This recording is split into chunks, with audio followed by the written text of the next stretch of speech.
Et salutations chers camarades et bienvenue dans cette nouvelle vidéo en continu la lecture de l'État nous rend-il meilleur par Ruven Augien. La dernière fois, on a vu plusieurs façons de conceptualiser la domination, mais on s'est surtout focalisé sur la notion de Max Weber. On a vu cependant qu'elle a des limites, et notamment deux limites essentielles. Le premier problème avec la notion de domination chez Weber, c'est qu'elle ne prend pas en compte le caractère moral du terme de domination. La domination, selon Augien, n'est pas un terme qui peut être moralement neutre, mais un terme qui doit toujours répondre à la question « est-ce que la domination en question est moralement justifiée ?» Si elle l'est, alors ce n'est plus une domination. Et le deuxième problème, c'est que Weber, il limite la domination à une docilité. Le dominé, selon lui, est toujours docile. C'est quelqu'un qui a accepté l'ordre de domination dans lequel il se trouve. Or, selon Augien, ce n'est pas toujours et rarement le cas. Plusieurs formes de domination s'appliquent en fait sur des sujets qui ne sont pas dociles, et pourtant c'est des dominations. Du coup, il nous faut une théorie de la domination qui prend en compte ces deux caractères. Un caractère moral et reconnaître que le dominé n'est pas forcément docile face à son oppresseur. Et c'est là qu'intervient la théorie de domination selon Philippe Petit, qui répond à ces deux critères. Selon Petit, voici la forme que prend toute domination. Une personne a sur une autre personne un pouvoir de domination. En d'autres termes, elle la domine ou l'assujettit lorsque elle dispose d'une capacité d'interférence sur une base arbitraire dans certains choix que l'autre est en mesure de faire. Donc ça, c'est Augien qui cite Petit dans le deuxième chapitre de son livre Républicanisme, et dedans, Petit, il donne sa définition de la liberté comme non-domination. On est libre lorsqu'on n'est pas dominé. Donc voilà ce qu'il faut pour qu'il y ait domination. X est dominé par Y si Y a la capacité d'interférence sur une base arbitraire dans certains choix que X est capable de faire. Il s'agit d'avoir en fait la possibilité de réduire de manière arbitraire les possibilités de quelqu'un d'autre. Donc il faut trois critères. Si par exemple, j'ai la capacité de voyager, même si je n'ai pas le désir en fait de voyager, et que toi tu as la capacité de me rendre incapable de voyager, de retirer cette possibilité que j'ai, de me retirer cette possibilité, même si tu ne le fais pas, le simple fait de pouvoir le faire fait que je suis dominé par toi. Il s'agit donc de changer le nombre d'options à la disposition du dominé pour le pire. Si Y est celui qui est en charge de ce que X a le droit de choisir, de faire, si les options de X en fait dépendent de la volonté de Y, alors X est dominé par Y, que ce soit par de la manipulation ou par des menaces physiques, peu importe. Petit précise aussi que cette capacité que Y possède pour altérer les possibilités de X, ça ne doit pas être une capacité virtuelle, mais une capacité effective, c'est-à-dire qui est plus ou moins prête à être exécutée. C'est pas en fait Y peut avoir la possibilité d'agir sur tes possibilités, mais Y a la possibilité d'agir sur tes possibilités. Mais ça, c'est pour le critère 1 et 3. Critère 1, c'est que tu as la capacité d'intervenir, et critère 3, je dois avoir les possibilités dans lesquelles tu peux intervenir. Si tu peux intervenir dans des possibilités que je n'ai pas, ou que je ne peux pas avoir, ça n'a pas de sens de dire que je suis dominé. Si je suis incapable d'avoir des enfants, et qu'il n'existe aucun traitement pour ça, je n'ai tout simplement pas la possibilité de faire des gosses. Et donc du coup, tu ne peux pas me l'interdire ou me retirer cette possibilité, puisque déjà de base, je suis incapable d'avoir des gosses. Sauf s'il y a un traitement et que toi tu me l'interdises, là, tu peux me dominer. Mais sinon, tu ne peux pas en fait me dominer. Tu ne peux me dominer que dans des choix que je suis en mesure de faire. Et bien évidemment, ces choix vont également varier selon les situations. Quelqu'un peut te dominer dans certains choix, mais pas dans d'autres. Un patron peut intervenir dans les choix de son employé pendant les heures de travail, mais pas dans les choix en dehors de son travail. Un époux peut intervenir aussi dans les choix de son épouse à la maison, mais pas dans des choix de sa carrière, par exemple. Ça va dépendre de plein de choses. La domination aura également des intensités variables selon le domaine, les personnes, les compétences, etc. On accepterait plus souvent d'ailleurs une domination dans des activités moins centrales que dans des activités centrales. Donc, critères 1 et 3 semblent être assez clairs et assez évidents, mais c'est sur le deuxième critère qu'il faut s'attarder, celui de la base arbitraire. Et c'est également lui qui va déterminer les dominations, en fait si elles sont acceptables, si elles sont légitimes ou pas, et aussi qui va déterminer leur intensité. D'ailleurs, même Petite passe beaucoup plus de temps à parler du critère de l'arbitraire que des deux autres. Hein. Si Y peut intervenir dans les choix de X de façon non arbitraire, alors Y ne domine pas X. Ça va être ça en fait le truc qui va déterminer le mieux s'il y a domination ou pas. Donc il faut comprendre c'est quoi cette histoire d'arbitraire. Selon Petite, un acte arbitraire peut avoir trois définitions. La première définition, c'est la suivante selon Augien. Un acte est arbitraire lorsqu'il est perpétré sans tenir compte des intérêts et des opinions de ceux qui l'affectent. Alors on va bien évidemment revenir sur cette histoire d'intérêt qu'on a déjà évoquée dans la vidéo précédente, mais pour l'instant, voyons ce qui découle de cette première définition de l'arbitraire. Si ce qui est arbitraire, c'est ne pas tenir compte des intérêts et des opinions des gens, alors on peut conclure que des contraintes imposées sur nous par l'État ou par la société ne sont pas des formes de domination s'ils respectent nos intérêts et nos opinions. Encore une fois, on va revenir sur cette histoire d'intérêts et opinions. Ça veut dire quoi exactement respecter nos intérêts et nos opinions? Ça peut facilement tomber dans du paternalisme et dans des élections théâtrales. Donc on va en parler en temps voulu. La deuxième définition est bien plus formelle.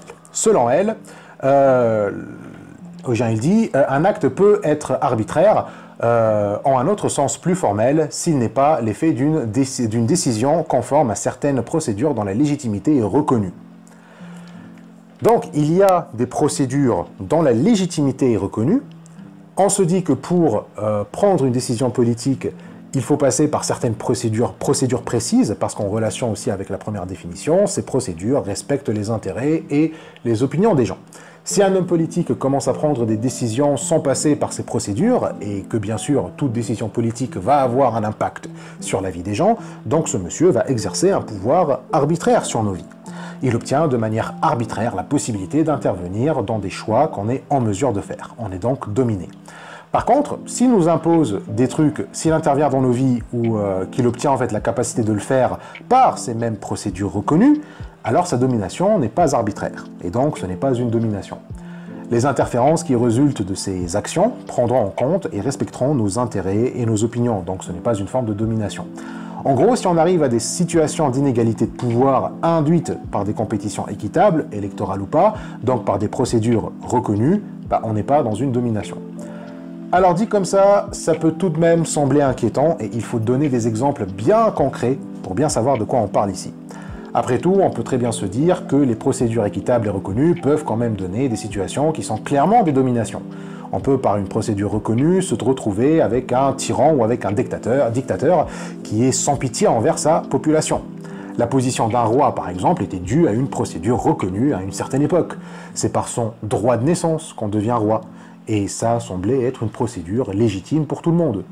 Et pareil pour nous les modernes, on peut penser à des situations où des élections équitables ont donné naissance à des tyrans. On aura pourtant du mal à dire que ce n'est pas une domination parce que ce tyran est arrivé au pouvoir par des procédures équitables, reconnues et qui prenaient les intérêts de tous en considération. Mais justement, Augien et Petite ont une réponse à ça. Augien déjà sait que ces deux définitions de l'arbitraire peuvent entrer en conflit. Une procédure reconnue ne signifie pas que les intérêts des gens sont respectés. Comme il dit dans la note 17, il est vrai que ces deux définitions peuvent entrer en conflit si des lois votées à la majorité ne tiennent pas en compte des intérêts de la minorité. Un exemple, c'est quand tu as une majorité hétérosexuelle qui vote contre le mariage homosexuel. Certes, la procédure n'est pas arbitraire, puisque voilà, il y a eu un vote et tout ça, mais l'interférence qui en résulte est arbitraire. Ce conflit, c'est parce que la première définition concerne l'interférence elle-même, tandis que la deuxième, c'est la procédure qui amène l'interférence. Une interférence arbitraire ne respecte pas les intérêts et les opinions des gens. Donc une interférence non arbitraire respecterait les intérêts et les opinions. Mais cela ne nous dit pas si la procédure pour amener cette interférence est arbitraire ou pas. On peut avoir une procédure arbitraire pour justifier une interférence non arbitraire, ou une procédure non arbitraire mais qui justifie une interférence arbitraire. Un tyran peut donner des interférences qui respectent les intérêts et les opinions du peuple, mais il est passé par des procédures arbitraires. Et l'inverse est possible aussi. Une procédure non arbitraire peut amener des interférences qui ne prennent pas en considération les intérêts et les opinions des gens. On peut donc passer d'une démocratie par un procédé démocratique à un despotisme. J'allais dire une tyrannie, mais bon, c'est pareil. Ce qu'il faut donc, c'est que la procédure et aussi l'interférence ne soient pas arbitraires. Donc il faut éviter tout équivoque, comme dit Petite. Après tout, on a dit aussi la dernière fois que pour éviter la domination, il faut des démocraties pluralistes et surtout contestataires.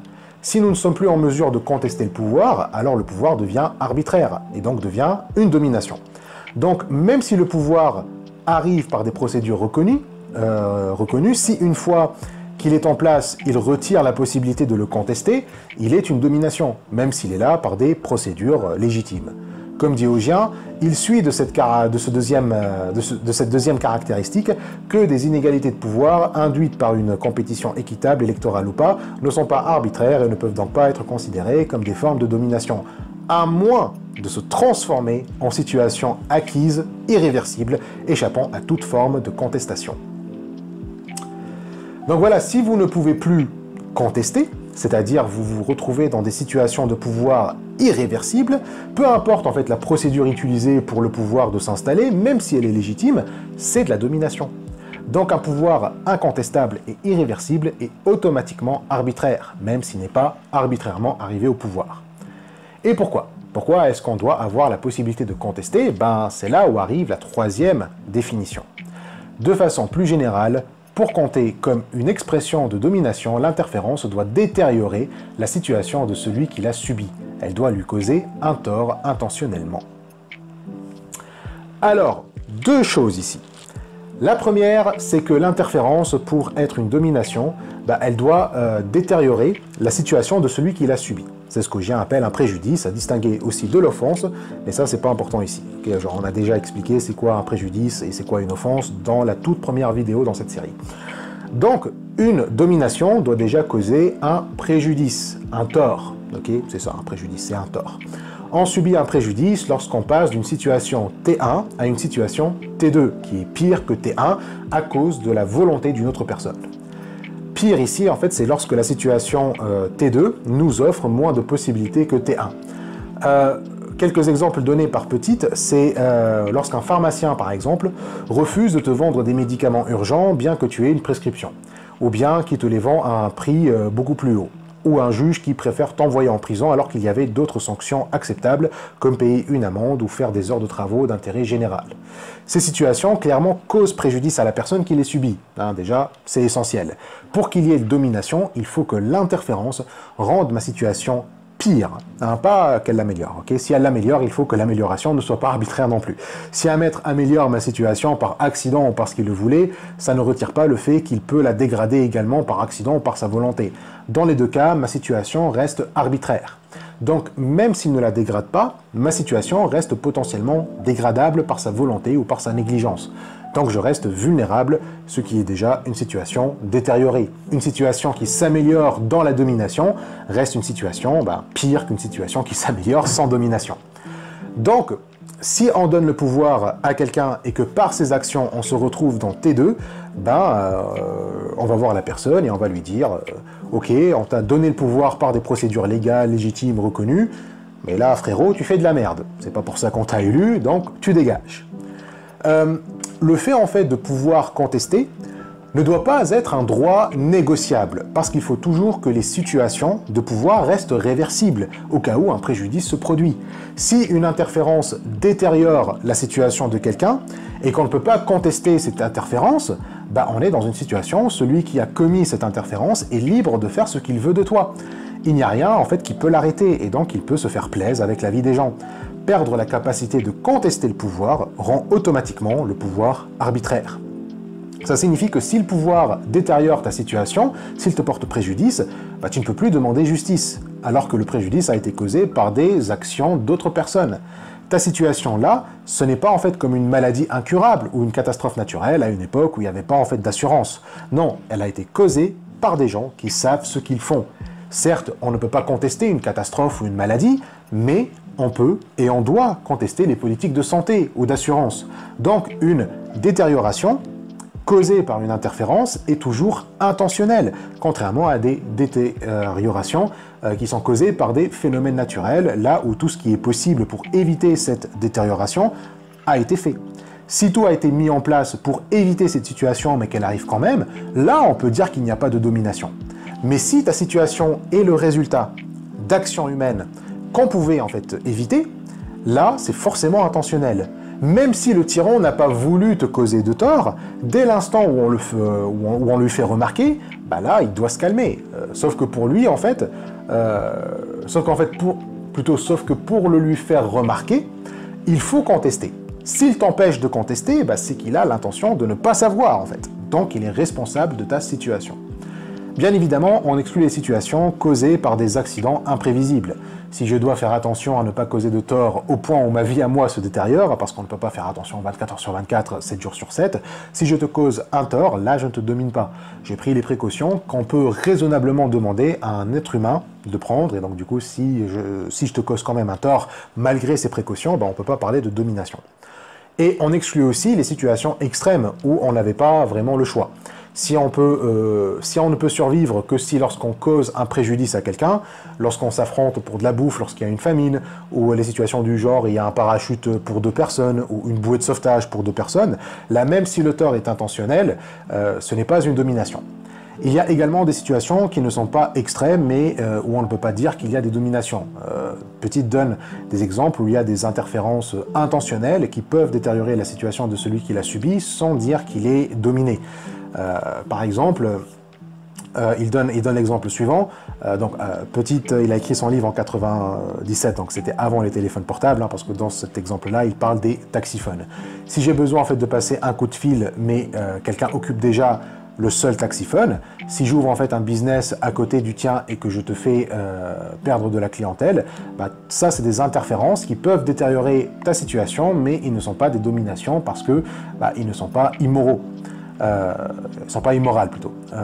Si on parle de préjudice, le premier critère, ça va être la morale. On y reviendra. Mais en gros, voilà ce que ça signifie en fait l'arbitraire. On est dans l'arbitraire lorsqu'on est à la merci d'une autre volonté, lorsqu'on ne peut pas contester cette volonté qui peut tout nous imposer et donc qui peut nous porter préjudice et nous, bah, on ferme juste nos gueules. Donc nous, on ne veut pas en fait que nos situations se détériorent, on veut rester loin du préjudice. Pour ne pas causer de préjudice, il faut respecter les intérêts et les opinions. On met en place des procédures pour s'assurer que ce respect est garanti et qu'on puisse contester en fait toute forme de pouvoir qui menace nos intérêts et nos opinions. Donc on est dominé lorsqu'il y a la possibilité d'interférence arbitraire dans nos choix. Et par ça, la définition de domination par petite est meilleure que celle de Weber, puisqu'elle résout les 2 problèmes fondamentaux qu'on a évoqués chez Weber. Premièrement, l'élément moral entre en jeu, puisque l'arbitraire implique un préjudice, une détérioration de la situation de quelqu'un hein, par les actions de quelqu'un d'autre, la domination devient directement une notion à caractère moral. Si on va causer du tort à autrui, on ne peut pas se passer d'une justification morale de ce tort. Donc, on ne peut pas prendre la domination comme une notion neutre axiologiquement, comme le fait Weber. La domination est toujours immorale, parce qu'effectivement, il serait difficile de trouver une conception morale qui justifie le fait de porter atteinte aux intérêts profonds des personnes ou d'imposer des lois injustes. Et le deuxième problème, elle ne limite pas la domination à l'adhésion des subordonnés. Pour rappel, Weber dit que la domination, c'est quand on est docile. Et pour être docile, il faut accepter l'ordre qui s'impose sur soi. Il faut le reconnaître. Il faut lui donner une certaine légitimité. Donc, il faut adhérer à la domination pour être dominé. On a vu que c'est faux. On n'identifie pas une domination uniquement sur le critère de l'adhésion. On a vu ça avec le cas de l'esclavage, avec le cas de la colonisation ou la tutelle militaire qui contredit en fait ce critère. À Gaza, en fait, les Palestiniens sont sous domination sioniste. Pourtant, ils n'adhèrent pas à la domination. Pour toutes ces raisons, Augien comme Petite préfère dire qu'être libre, c'est en fait être libre de la domination. La théorie de la liberté politique centrale dans ce livre, c'est la liberté comme non-domination, et on va le voir, c'est une liberté négative. Mais la conception de la liberté comme non-domination n'est pas sans controverse. Elle suscite de nombreuses questions et objections. Ces objections viennent de la contribution majeure de la liberté comme non-domination, ironiquement. C'est qu'il y a des dominations sans interférence et des interférences sans domination. Et Augin ici, il donne deux principales objections à cette distinction. La première, c'est qu'elle se rapproche de la liberté positive. Il y a des interférences sans pour autant domination, mais alors ça signifie que si on est soumis à des lois qui ne sont pas des dominations, alors on reste libre. Si on tient compte de ce qu'on a dit sur l'arbitraire, alors les lois qui correspondent à nos intérêts profonds ne sont pas des dominations, et donc il faut leur obéir. On peut estimer que la conception de la liberté comme non-domination conduit aux mêmes conclusions contestables que la conception positive de la liberté qu'elle est censée critiquer lorsqu'elle proclame que la soumission à l'autorité n'est pas nécessairement une restriction à la liberté. Donc voilà la première objection. La liberté comme non-domination a le même souci que la liberté positive, parce qu'au fond, elle serait une liberté positive. Même historiquement, certains ont affirmé que la liberté républicaine, donc la liberté comme non-domination, est une liberté positive. Augin ne le mentionne pas, mais vous avez un philosophe et historien qui s'appelle Pocock, qui dit que la liberté républicaine consiste à être le maître de soi, et donc de cultiver les vertus. La vertu, c'était la base de la liberté, mais après ça a changé avec l'arrivée du concept de droit. Être libre, ce n'est plus être vertueux, mais ne pas avoir ses droits menacés. Mais selon Charles Larmor, d'ailleurs c'est de lui que j'ai su concernant Pocock dans son Meaning of Political Liberty, Pocock a un républicanisme néo-athénien. C'est les Grecs qui insistent sur les vertus, alors que les Romains, pas tant que ça. Vous avez un républicanisme néo-romain et un républicanisme néo-athénien. Le premier, il veut se rapprocher de la liberté négative, alors que l'autre veut se rapprocher de la liberté positive. Et Petit veut clairement se situer dans la tradition négative, mais on va voir qu'il y a des éléments dans son républicanisme qui le mettent malgré lui dans le côté positif. La deuxième objection maintenant, c'est sur la distinction elle-même. Selon des critiques, elle est loin d'être claire. La distinction entre déjà les interférences physiques et puis les dominations sans interférence, elle n'est pas si évidente que ça. Il dit, la différence entre, c'est Augin qui dit, la différence entre être physiquement empêché de faire quelque chose, interférence, et être à la merci de quelqu'un qui pourrait nous empêcher physiquement de faire quelque chose, domination sans interférence, est-elle si évidente? Et donc ici, Augin, il donne dans la note 18 l'article de Christian Lazeri, Respecter le concept républicain de domination, qui liste des critiques qu'il considère comme des partisans de la liberté négative pure. Ces critiques sont par exemple Hillel Steiner, Ian Carter et Matthew Carter. Pour eux, en fait, il n'y a pas de domination sans interférence. S'il n'y a pas en fait d'obstacle physique imposé intentionnellement à la réalisation d'une action, il n'y a pas de domination ou d'entrave à la liberté. Mais du coup, qu'en est-il des notions de chantage, par exemple, ou de menace? Certes, il n'y a pas d'interférence physique, dans le sens où il n'y a pas quelqu'un qui t'empêche, là, physiquement, de faire un truc. Il n'utilise pas la force physique pour t'en empêcher. Il n'est pas physiquement sur ta route. Mais est-ce que, pour autant, c'est pas des interférences physiques? Alors certes, il ne s'agit pas de douter de leur statut en tant que domination, mais plutôt d'interférence. Quelqu'un qui vous menace ou qui vous fait du chantage vous domine. Mais est-ce que c'est une interférence? Et pour des raisons sémantiques, si on veut distinguer la liberté comme non-domination de la liberté négative pure, dans son sens purement classique de Berlin, comme liberté comme non-interférence, si au final, on peut considérer tout ce que Petit considère pas comme des interférences, si au final on peut les considérer aussi comme des interférences, qu'est-ce qui distingue en fait la liberté comme non-domination de la liberté comme non-interférence? Si tout ce qu'en fait Petit te dit non, ça c'est pas des interférences, en fait on peut les considérer comme des interférences, pourquoi en fait dire que moi ma liberté c'est la non-domination? Pourquoi ne pas tout simplement dire c'est la liberté comme non-interférence? Et puis voilà. Qu'est-ce qu'on se fait chier en fait à chercher des termes et des conceptions nouvelles pour finalement parler d'une liberté négative classique? Mais d'un autre côté, si les actions de domination sans interférence ne sont pas des interférences, pour la liberté négative classique, il n'y a pas d'entrave à la liberté. Même si on est dominé, on reste libre parce que cette domination n'affecte pas nos opportunités puisqu'il n'y a pas d'interférence. À la limite, ils admettent qu'il y a une difficulté de réaliser des actions, mais pas que les actions sont devenues impossibles à réaliser. C'est juste que tu ne pourras pas réaliser ce qu'ils appellent la compossibilité d'une classe d'action. Alors c'est quoi la compossibilité d'une classe d'action? Par exemple, si un dictateur te dit « Chacun est libre d'écrire ce qu'il veut s'il n'a pas peur d'être emprisonné ». Voilà, c'est l'exemple que donne d'ailleurs Lazari. bah, là, tu peux toujours écrire. Mais l'action d'écrire ne peut plus être couplée à d'autres actions comme « je me promène dans la rue ». La menace, en fait, rend juste impossible cette compossibilité. Tu te dis, en fait, juste « merde, si j'écris, je ne pourrai plus me promener ». Mais tant que le dictateur n'a rien fait, sa menace a juste affecté, en fait, la compossibilité, pas l'action d'écrire. Tu es encore libre d'écrire. Donc ça, c'est dans le cas de la menace ou le chantage verbalisé. Mais le même, en fait, s'applique pour le chantage non verbalisé. La liberté comme non-domination peut dire que les chantages non verbalisés sont des dominations, mais pas des interférences. Sauf que, pourquoi pas, en fait? Pourquoi est-ce qu'on ne considère pas ça aussi comme des interférences?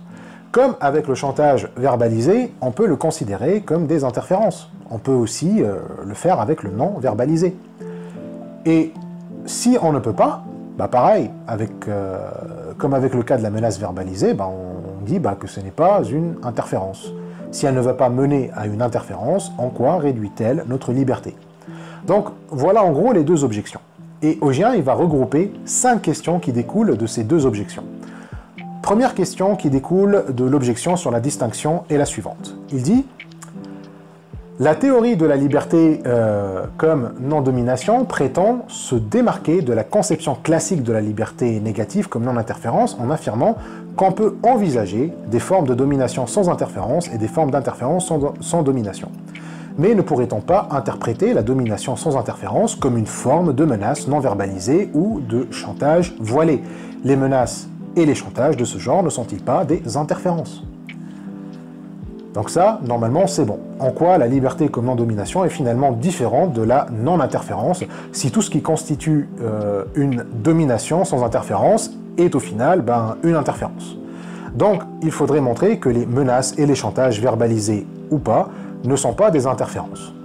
Les 4 autres questions qui vont découler, ils vont découler de l'autre objection, de son rapport avec la liberté positive. La deuxième question porte sur la notion de loi juste. C'est une interférence, mais qui, selon la liberté comme non-domination, ne doit pas être une domination, parce que la loi est juste. Sauf que ça a des implications étranges, linguistiquement parlant.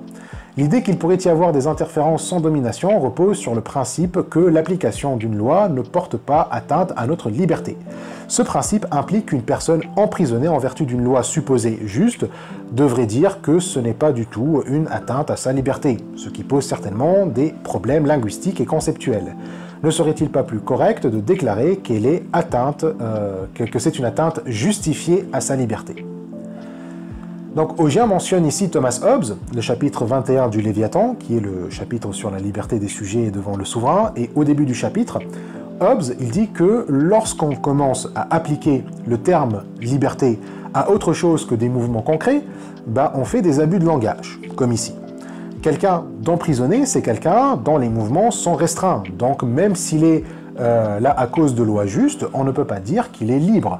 C'était déjà une objection qu'on a relevée concernant la liberté positive. Si on est fait prisonnier par une loi juste, alors on n'est pas moins libre que lorsqu'on est en dehors de la prison. Et ainsi, pour distinguer la liberté comme non-domination de la liberté positive, il faut en fait dire qu'une certaine entrave à la liberté est acceptée. L'atteinte à la liberté est justifiée plutôt que de dire en fait on reste libre. Et ça aussi, il faut revenir dessus. La troisième question maintenant, c'est sur cette histoire d'intérêt profond. Et là, c'est évident. Il y a en fait un gros risque de paternalisme et de prétendre connaître les intérêts des gens mieux qu'eux-mêmes. Et qu'en plus, prendre comme acquis le fait que quelqu'un ne peut pas objecter à une mesure allant dans son intérêt. Ce qui n'est pas évident en fait. Ce n'est pas du tout évident. Genre, tu n'as aucun droit de contester mon autorité parce que tout ce que je fais, même si c'est contre ta volonté, coïncide avec tes intérêts. Il y a bien sûr un problème avec ça. Donc, troisième question. La proposition disant qu'il pourrait y avoir des interférences sans domination repose sur l'idée que les interférences allant dans le sens des intérêts profonds des gens ne sont pas des formes de domination, parce qu'elles ne sont pas arbitraires. Cette proposition pose des problèmes complexes d'identification de ces intérêts. Comment les fixer? Qui doit le faire? Les personnes elles-mêmes? Les experts? Selon quelle procédure? Le risque de paternalisme, qui est une forme de domination, peut-il être écarté? On arrive ensuite à la quatrième question, qui est en relation avec la troisième, c'est sur la nature de la liberté comme non-domination. Ici, on se demande si la théorie de Petit n'est pas seulement conséquentialiste en fait. C'est-à-dire, comme avec le cas de « je fais des trucs contre ta volonté, mais au final, ça coïncide avec tes intérêts », bah, tout va bien. Je ne te domine pas si tout ce que je fais est bon pour toi, c'est-à-dire qu'il va dans le sens de tes intérêts. Donc ici, ce qui compte, c'est les conséquences. Plus les intérêts sont satisfaits, moins la personne est dominée, même si elle est dans un paternalisme. Et en d'autres termes, je peux te dominer un peu si par ma domination, tu seras moins dominé. Donc, elle opère comme la liberté positive. Il y a un idéal moral à atteindre, un idéal politique, celui de la non-domination, ou le moins de domination possible. Mais si on cherche un tel idéal, alors on est dans une perspective conséquentialiste. Tout ce que nous faisons, si ça apporte les conséquences voulues, c'est-à-dire moins de domination, c'est donc forcément bon. Et ainsi, si pour avoir le maximum de non-domination, il faut un minimum de domination, alors faisons-le. On peut en fait dominer un peu pour un maximum de non-domination au nom de la liberté comme non-domination. Quatrièmement donc, la théorie de la liberté comme non-domination est conséquentialiste, ce qui veut dire que la non-domination est représentée dans la théorie comme un idéal politique qui a la priorité sur tous les autres et qu'il faut essayer de promouvoir autant que possible. Cet engagement conséquentialiste pourrait justifier en principe de maintenir ou même de créer une certaine quantité de domination si cela permettrait d'obtenir au total moins de domination. Mais ici aussi, on va se poser plusieurs questions, notamment sur cette quantité minimale de domination. Si on estime que pour ne plus avoir de maître, il faut adopter une certaine conduite ou une certaine morale, bah, la quantité de domination considérée comme minimale va être vachement élevée. Il y a même un risque qu'on accepterait des dominations qui violent nos droits fondamentaux si ce qui est promis au final, c'est moins de domination. Donc on se pose les questions suivantes.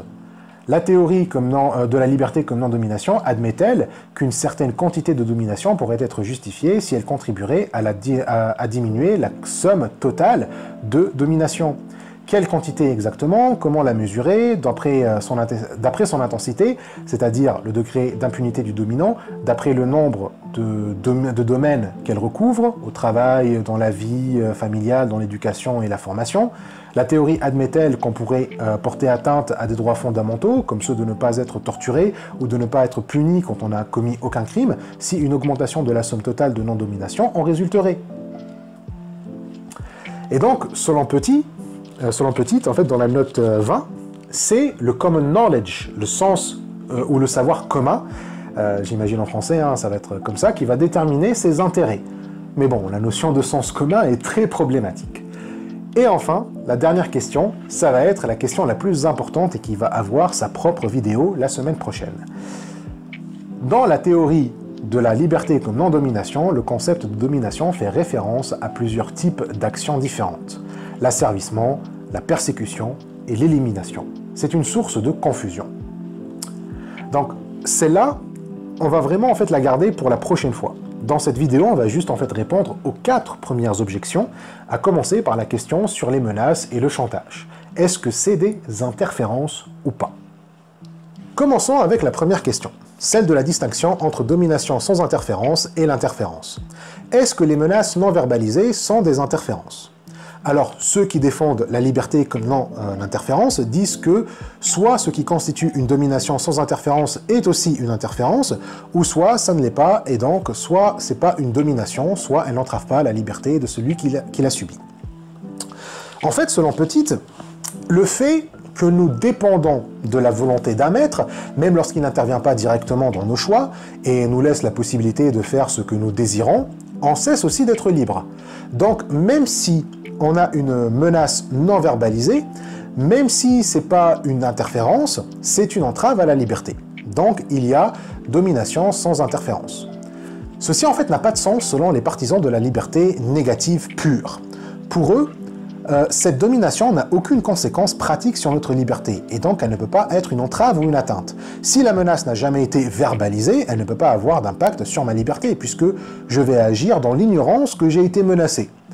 Donc elle n'a aucune conséquence.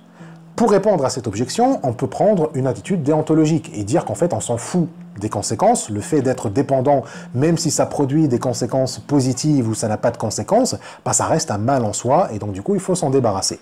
Même si la domination n'a aucun impact pratique sur notre liberté, ça reste mauvais et donc du coup bah, il faut s'en débarrasser. Mais là il va falloir nous dire pourquoi.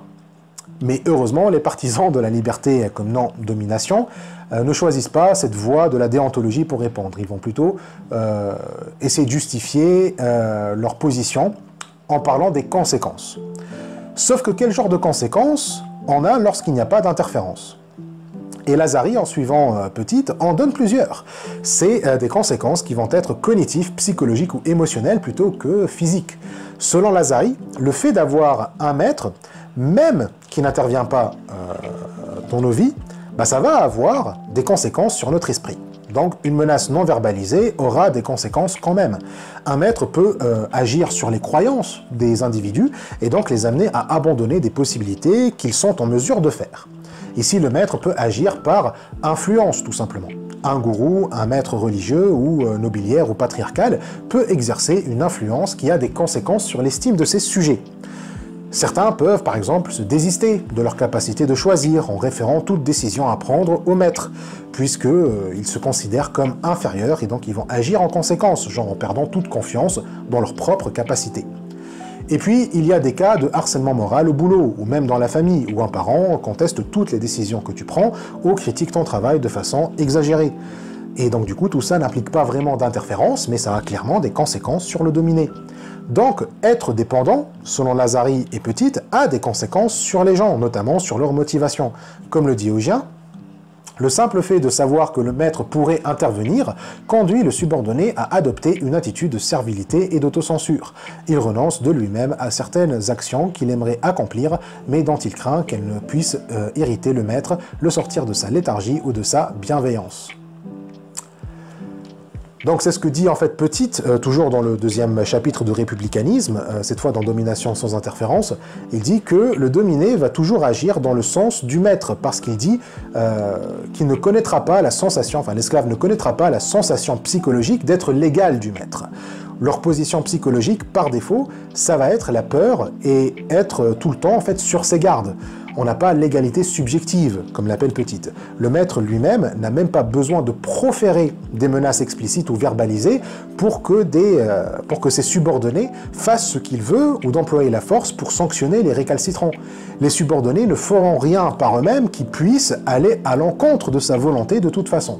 Donc, selon Lazari et Petite, il y a bien des conséquences, même s'il n'y a pas d'interférence. Le statut d'esclave a des conséquences sur la santé mentale de l'esclave, même si son maître n'intervient pas dans sa vie. Donc, si le maître n'a pas besoin d'agir pour qu'il y ait des conséquences sur les dominés, alors forcément, il y aura aussi des conséquences avec des menaces non verbalisées, et encore plus avec des menaces verbalisées. Du coup, si la liberté comme non-interférence justifie sa philosophie selon les conséquences que les interventions ont sur la vie des dominés, alors elle doit aussi accepter la domination comme atteinte à la liberté, puisqu'elle a les mêmes conséquences que les interférences sur la santé mentale des dominés. Cependant, cette réponse n'est pas satisfaisante pour Augien. Même s'il est contre la liberté comme non-interférence, la justification conséquentialiste de la liberté comme non-domination, elle n'est pas mieux. Selon Augien, le problème de cette justification, c'est ça. Cette explication a le désavantage, à mes yeux, d'être psychologique et empirique tout en se présentant comme une sorte de vérité universelle a priori. En gros là, Augien dit que Petite fait un présupposé. Il dit que tous les dominés vont certainement subir ces conséquences, ce qui est en contradiction avec le côté empirique de son propos. Quand on tient un propos psychologique et empirique, on ne peut pas non plus tenir une vérité universelle a priori. Vérité universelle a priori n'a pas besoin en fait de faits empiriques ou psychologiques justement, puisqu'elle suppose dès le début qu'elle est vraie. Mais souvent la réalité empirique peut contredire les vérités universelles. Petite en fait prétend connaître à l'avance les attitudes des dominés en affirmant que c'est évident alors que pas forcément. C'est pas évident en fait que les subordonnés anticipent tous nécessairement de manière uniforme les réactions des maîtres. Ce sont des spéculations sur la psychologie des subordonnés qui peut tomber dans les travers, dans de ce genre de méthode, en fait, comme un peu avec Bourdieu et son analyse de la domination masculine. Quand on va dans des spéculations sur les psychologies des subordonnés, on risque de se tromper et de mal les représenter. En vérité, il y a une large gamme d'attitudes face au maître qui peut aller de la servilité absolue jusqu'à l'indifférence totale à son autorité. Et entre ces deux positions, il y a énormément d'attitudes qu'on peut avoir. On peut ruser avec le maître ou on peut même se révolter. On dirait que pour Petite, toute personne subordonnée, comme elle est constamment exposée à la volonté arbitraire d'un maître, va forcément souffrir de graves conséquences psychologiques, qu'il va toujours être terrorisé, anxieux, traumatisé. Et donc la position que prend Petite, elle confirme juste le pouvoir du maître sur le subordonné, puisqu'il a l'air de le voir comme un pauvre démuni qui n'a plus aucune conscience, aucune confiance en lui, et donc il va falloir quelqu'un d'éclairé pour le sauver. C'est donc très dégradant pour le subordonné, et on peut se demander qui du maître ou de Petite dégrade le subordonné le plus. Après tout, si on suit conceptuellement l'argument de Petite, on arrive à la conclusion suivante. Ces spéculations pourraient nous amener à conclure que le meilleur moyen d'être libre serait d'être l'esclave stupide d'un maître idiot ou paresseux. Le maître n'intervient pas car c'est trop fatigant et l'esclave fait ce qu'il veut parce qu'il est stupide et incapable d'anticiper les réactions de son maître. Donc effectivement, c'est pas très flatteur. Un cas où le maître et l'esclave sont trop cons, par l'argumentation de Petite, ne devrait pas être une domination. L'un n'intervient pas dans la vie de son esclave parce qu'il est con, et l'autre n'est pas affecté parce qu'il est trop con pour se rendre compte que c'est un esclave. Du coup là, l'esclave est libre. Si on suit une justification conséquentialiste, dans ce genre de situation, l'esclave est libre puisqu'il n'est pas du tout affecté par son statut.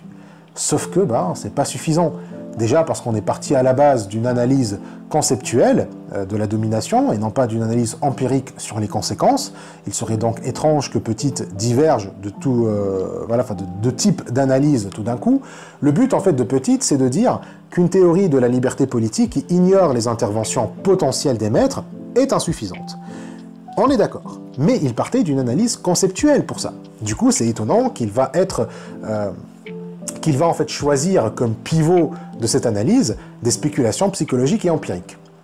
Et le deuxième problème, c'est que pour le coup, la théorie de Petite ne devrait même pas prendre en considération les menaces non verbales et les chantages non explicites, parce que comment ils peuvent avoir la moindre impact psychologique sur les subordonnés? Ils ne sont plus des actions qui interviennent dans la vie d'autrui, ce qui en l'occurrence c'est ce que Petit voulait éviter. Il voulait éviter de dire que les menaces et les chantages non verbalisés sont des interférences, mais qu'il reste quand même une domination qui entrave la liberté. Le souci, c'est qu'en ayant une justification conséquentialiste des spéculations psychologiques, il ne peut plus dire que les menaces et chantages non verbalisés ne sont pas des interférences. Ils sont donc des actions qui interviennent dans la vie d'autrui, et si on admet que ces conséquences qui interviennent, qui interviennent, il ne peut plus dire qu'il y a des entraves à la liberté qui ne sont pas des interférences. Et pourtant, Petite, il tenait le bon bout au départ. Il a même fait une critique dans le deuxième chapitre, toujours, de la notion de consentement. Comme quoi, le fait que quelque chose de mauvais nous tombe dessus alors qu'on a signé un contrat n'est pas une entrave à notre liberté, est bien évidemment faux. Il y a plein d'oppressions et de dominations qui sont souvent justifiées sous prétexte que les opprimés ont consenti. Mais, s'il veut justifier que si on consent, si on signe un contrat qui nous met dans la muise, ça reste une entrave à la liberté par les conséquences psychologiques, du coup, il doit considérer ça aussi comme une interférence. Du coup, pas de domination sans interférence. Et pourtant, comme écrit Ogien, il est difficile de nier que nous avons tendance à approuver l'idée que la liberté politique consiste à ne pas avoir de maître, et non à avoir un maître qui n'intervient pas dans nos vies. Donc, la thèse que soutient Petite, elle est vraie. Okay, elle est intuitive et paraît évidente. Il y a des dominations sans interférence. Il y a des situations où on s'autocensure, par exemple, alors qu'en fait personne ne nous oblige physiquement à la fermer. Il y a des mécanismes universels d'autocensure, comme le dit Ogien.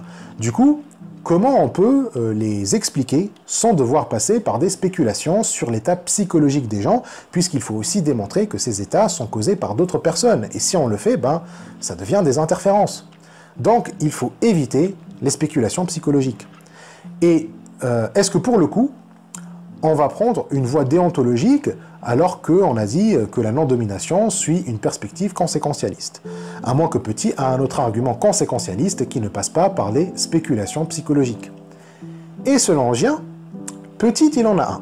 Il lui-même propose une autre solution, celle de considérer le statut lui-même de la personne indépendamment des conséquences psychologiques. Un moyen d'éviter l'appel à la psychologie serait d'affirmer qu'être libre n'est qu'une affaire de statut social. Un statut social est une position reconnue qui implique des devoirs mais aussi des droits. Les atteintes aux droits ont un coût. Elles sont passibles de sanctions sociales. C'est ce système de sanctions sociales qui protège la personne libre. Tant qu'elle n'a pas acquis la garantie de son statut et que son statut est protégé par des sanctions sociales et qu'il est, pour cette raison inviolable, une personne n'est pas libre, même si le maître n'intervient pas dans sa vie. Donc voilà ce qui semble être le critère d'Ogien et de Petit.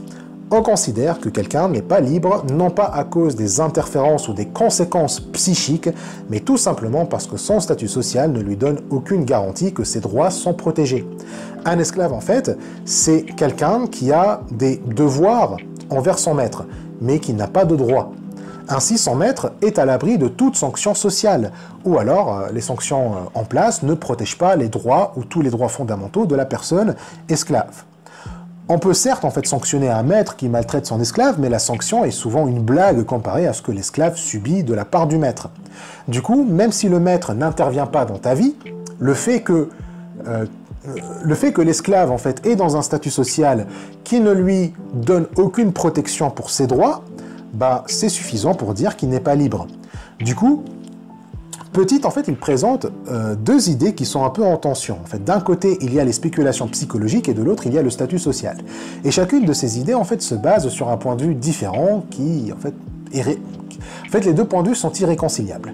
Dans le premier, c'est parce que être libre de toute domination est une valeur ou un bien premier pour chaque individu, en particulier à cause des bénéfices psychologiques qu'on en tire. Dans le deuxième, ce sont les normes entre personnes plutôt que les bénéfices qui justifient la liberté comme non-domination. Le fait de ne pas être dominé est ici avant tout un statut social qui est inviolable. Lorsque Petit envisage le fait de ne pas être dominé comme une valeur ou un bien premier pour chaque individu en particulier, il insiste sur ses bénéfices psychologiques. Lorsqu'il se place du point de vue des normes de relations entre les hommes, entre les personnes, il voit le fait de ne pas être dominé comme un statut social inviolable. Là, il est intéressant en fait de noter que Petit, dans la deuxième partie du deuxième chapitre de Républicanisme toujours, dit qu'il y a une distinction à faire entre la non-domination qu'on obtient en présence des autres hommes et celle qu'on obtient en l'absence des autres hommes. Cette dernière correspond à la liberté comme non-interférence. Effectivement, s'il n'y a personne autour de moi, je ne suis pas dominé. Cependant, la liberté qu'on cherche, c'est une liberté avec les hommes, une liberté en leur présence. Ce qui m'intéresse, c'est ne pas être dominé en présence des hommes.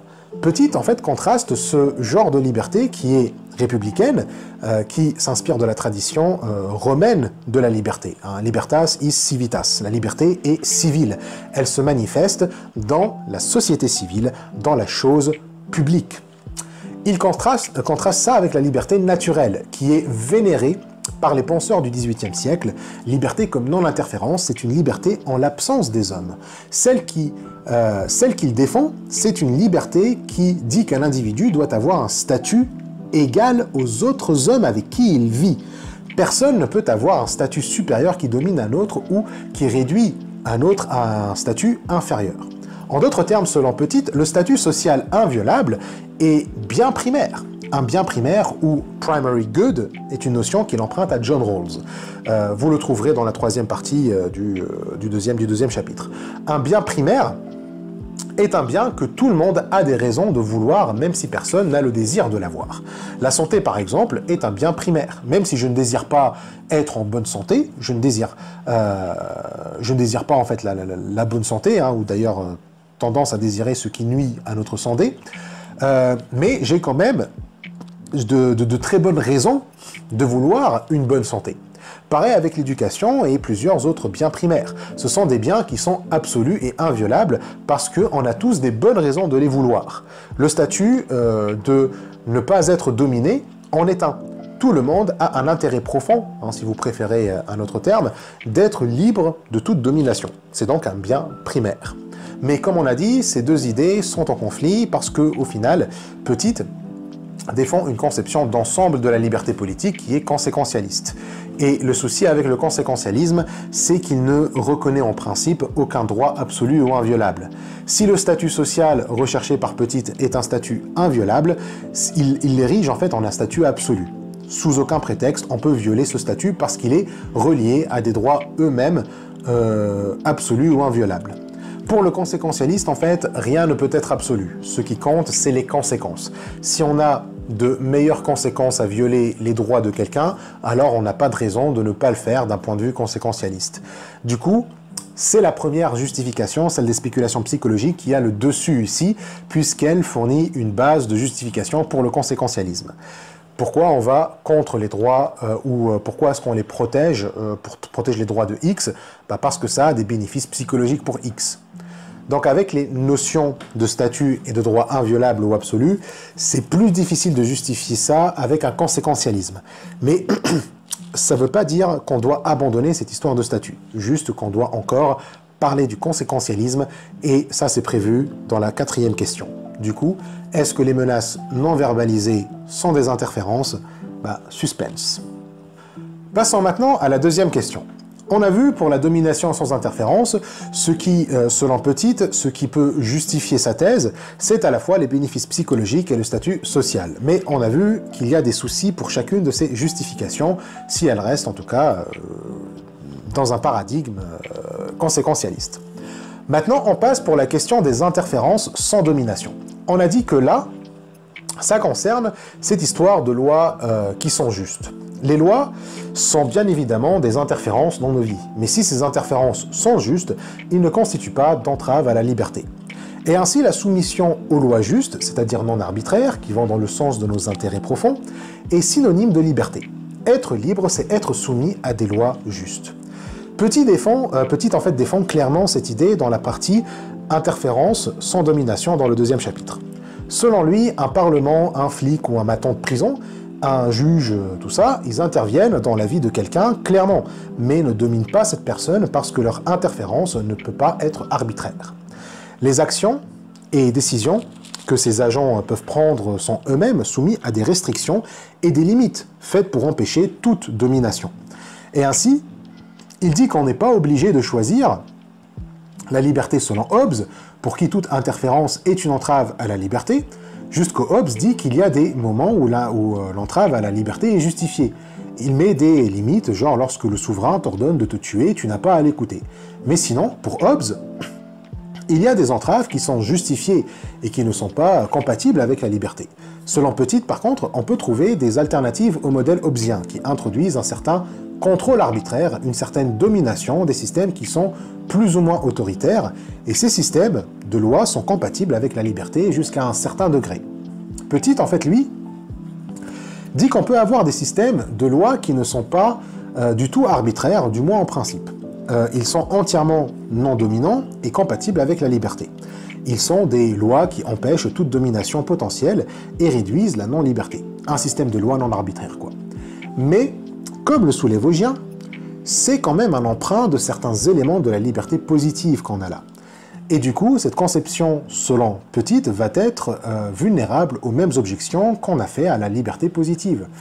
Et d'ailleurs, la théorie de Petit ne refute pas du tout les remarques de Hobbes concernant l'absurdité de dire qu'un homme qui est privé de ses mouvements à cause de lois justes doit quand même se considérer libre. La théorie de Petit, selon Vosgien, elle implique qu'une personne qui serait emprisonnée en vertu d'une loi supposée juste ne devrait pas penser que c'est une atteinte à sa liberté si elle a été philosophiquement compétente. Dans le pur esprit des conceptions positives de la liberté, elle semble admettre une sorte d'identité conceptuelle entre liberté politique et l'obligation politique de se soumettre à la loi, comme si l'une ne pouvait pas aller sans l'autre. Donc voilà, si on suit la théorie de Petit, on arrive à confondre liberté politique et obligation politique de se soumettre à la loi. Donc là, on n'est plus du tout d'accord avec le concept de la silence de la loi, du silence de la loi. On peut reprocher d'ailleurs plein de trucs à Hobbes, mais au moins, il a défendu le concept du silence de la loi. La liberté négative dit qu'on est libre lorsqu'on n'est pas soumis aux lois, justement, lorsque les lois ne disent rien sur certaines actions. Donc, la liberté politique, commence là où l'obligation politique d'obéir aux lois s'arrête. Certes, il y a une polémique sur la limite qui sépare les deux. Les limites que donne Hobbes sont très contestables. Mais l'enjeu d'Oggien, c'est de justement donner une limite qui ne le serait pas. Mais, quoi qu'il en soit, Hobbes a vu juste concernant la séparation de liberté politique et soumission aux lois. Ils ne peuvent pas être confondus. Si on les identifie conceptuellement, alors selon Petit, la liberté politique serait sans limite. Toutes les actions qu'un homme réalise dans sa vie doivent être des actions libres. Il ne peut exister en fait qu'un seul domaine d'existence pour l'homme apparemment, c'est être libre. Du coup, il se retrouve à devoir étaler la liberté politique partout, même là où c'est contradictoire. Petit, en fait, se trouve obligé de trouver un moyen de rendre compatible la soumission aux lois à la liberté politique, puisqu'il étend, en fait, la liberté politique à tout, il étend aussi sur le domaine des lois. Et donc, le domaine des lois et de la liberté politique ne peuvent plus être séparés. Sinon, il devrait admettre qu'il y a deux domaines séparés et incompatibles. Liberté politique d'un côté et soumission aux lois de l'autre. Comme il veut confondre les deux, il doit trouver une solution. Il doit essayer de justifier en quoi une soumission aux lois n'est pas contraire à la liberté politique. Et pour ça, il doit dire que les lois en question ne sont pas arbitraires. Si elles sont justes, elles ne nous privent pas de liberté. Après tout, même Hobbes ne voyait pas de contradiction entre liberté et déterminisme. Dans le chapitre 21 du Léviathan, il dit que liberté et nécessité sont compatibles comme une eau qui coule est libre de couler et en même temps, c'est nécessaire qu'elle coule. On peut également supposer qu'un ordre similaire pour la liberté politique. Comme les lois physiques ne nous enlèvent pas de liberté, pareil, les lois juridiques ne devraient pas nous en enlever aussi. Il faut juste qu'elles soient justes comme les lois physiques sont rationnelles. Donc, comme dit Hobbes, un homme agit par volonté, donc il est libre, mais aussi par des causes physiques, donc il est déterminé. Pareil dans la perspective de Petit, un homme soumis à des lois justes reste tout de même libre. Mais ça a ses problèmes, comme on a vu. Ça conduit à des paradoxes absurdes dont on peut se passer, et dont on doit se passer. Et c'est ça en fait ce que Oggien dit, c'est qu'on peut accepter les deux, qu'on peut accepter qu'il est important de se soumettre à des lois justes, et on peut accepter la liberté comme non-domination, mais sans avoir à les confondre. Pour Petit, si on accepte la liberté comme non-domination, ça ne peut pas être limité à un domaine isolé, parce que automatiquement, là où il y a soumission, il y aura domination. Si les lois réduisent notre liberté, elles doivent le faire sans domination, sinon c'est des lois arbitraires et donc injustes. Mais si ces lois ne sont pas des dominations, alors logiquement, elles ne réduisent pas notre liberté, puisque la liberté, c'est la non-domination. Donc, Petit dit que loi juste et non arbitraire, automatiquement, ça ne réduit pas la liberté politique. Et la liberté politique implique automatiquement soumission à ces lois. Et Oggien, il dit le contraire en fait. Mais on peut parfaitement accepter l'idée qu'il est important de se conformer à des lois justes ou non arbitraires, sans considérer que c'est à cela que se réduit la liberté politique, ni même que la liberté politique implique la soumission à ce genre de loi. Du coup, on fait quoi? Oggien, il propose l'expérience suivante. Imaginez que vous préparez une manifestation pour la liberté politique, et que là, vous faites votre slogan, voilà le slogan que vous allez gueuler dans la rue et que vous allez écrire sur vos banderoles. Généralement, dans ce genre de manif, on va écrire « Vive la liberté », mais on ne va pas gueuler « Vive la soumission à des lois non arbitraires ». Mais si on suit Petite, vous devriez écrire ce genre de slogan, puisque la liberté et soumission à des lois non arbitraires, c'est la même chose. Les deux slogans ont le même sens, philosophiquement parlant. Pourtant, Oggien pense qu'il y a très peu de chances que vous participiez à ce genre de manifestation, parce qu'il y a plein de choses à clarifier quand même. Si je vous dis cette manif,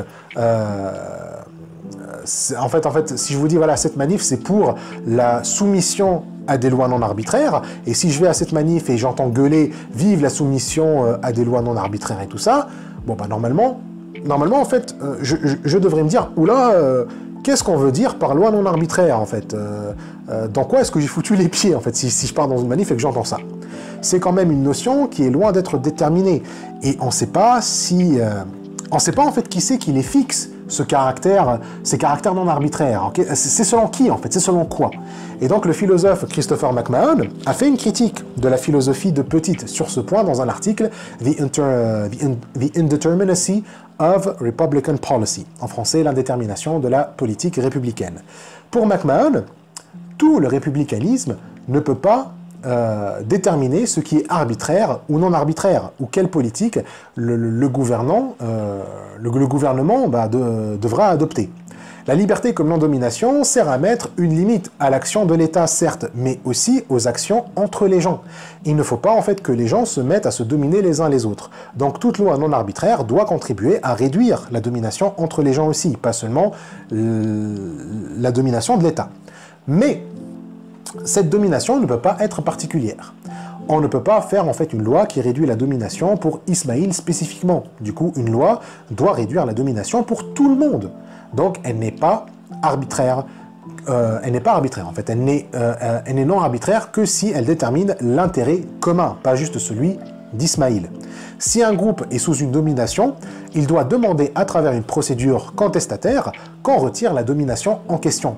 Mais ceux qui exercent cette domination ou en tirent profit peuvent dire qu'elle n'est pas arbitraire. Et donc, il faut faire un débat pour déterminer ce qui est arbitraire ou non. Mais sur quelle base on peut dire qu'une domination ou interférence est arbitraire ou non? Qu'elle constitue une domination ou pas? On ne peut pas utiliser la valeur de la non-domination ici, mais les valeurs morales ou politiques supplémentaires à la non-domination. Et là, pareil, il faut que ces valeurs morales ou politiques aillent dans le sens de l'intérêt commun. Et là aussi, c'est qui détermine l'intérêt commun? Ce qui constitue l'intérêt commun pour certains n'est pas ce qui constitue l'intérêt commun pour d'autres. Et donc, pareil, ce qui est arbitraire pour certains n'est pas arbitraire pour d'autres.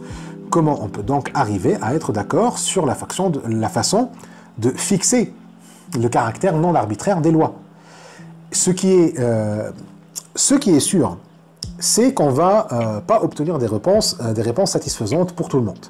Et que le critère de non-domination, à lui tout seul, ne peut rien nous dire en fait. Et donc McMahon ne dit pas qu'il ne peut pas savoir ce qui est arbitraire ou pas, il dit que la non-domination comme valeur à elle toute seule ne peut pas nous aider ici.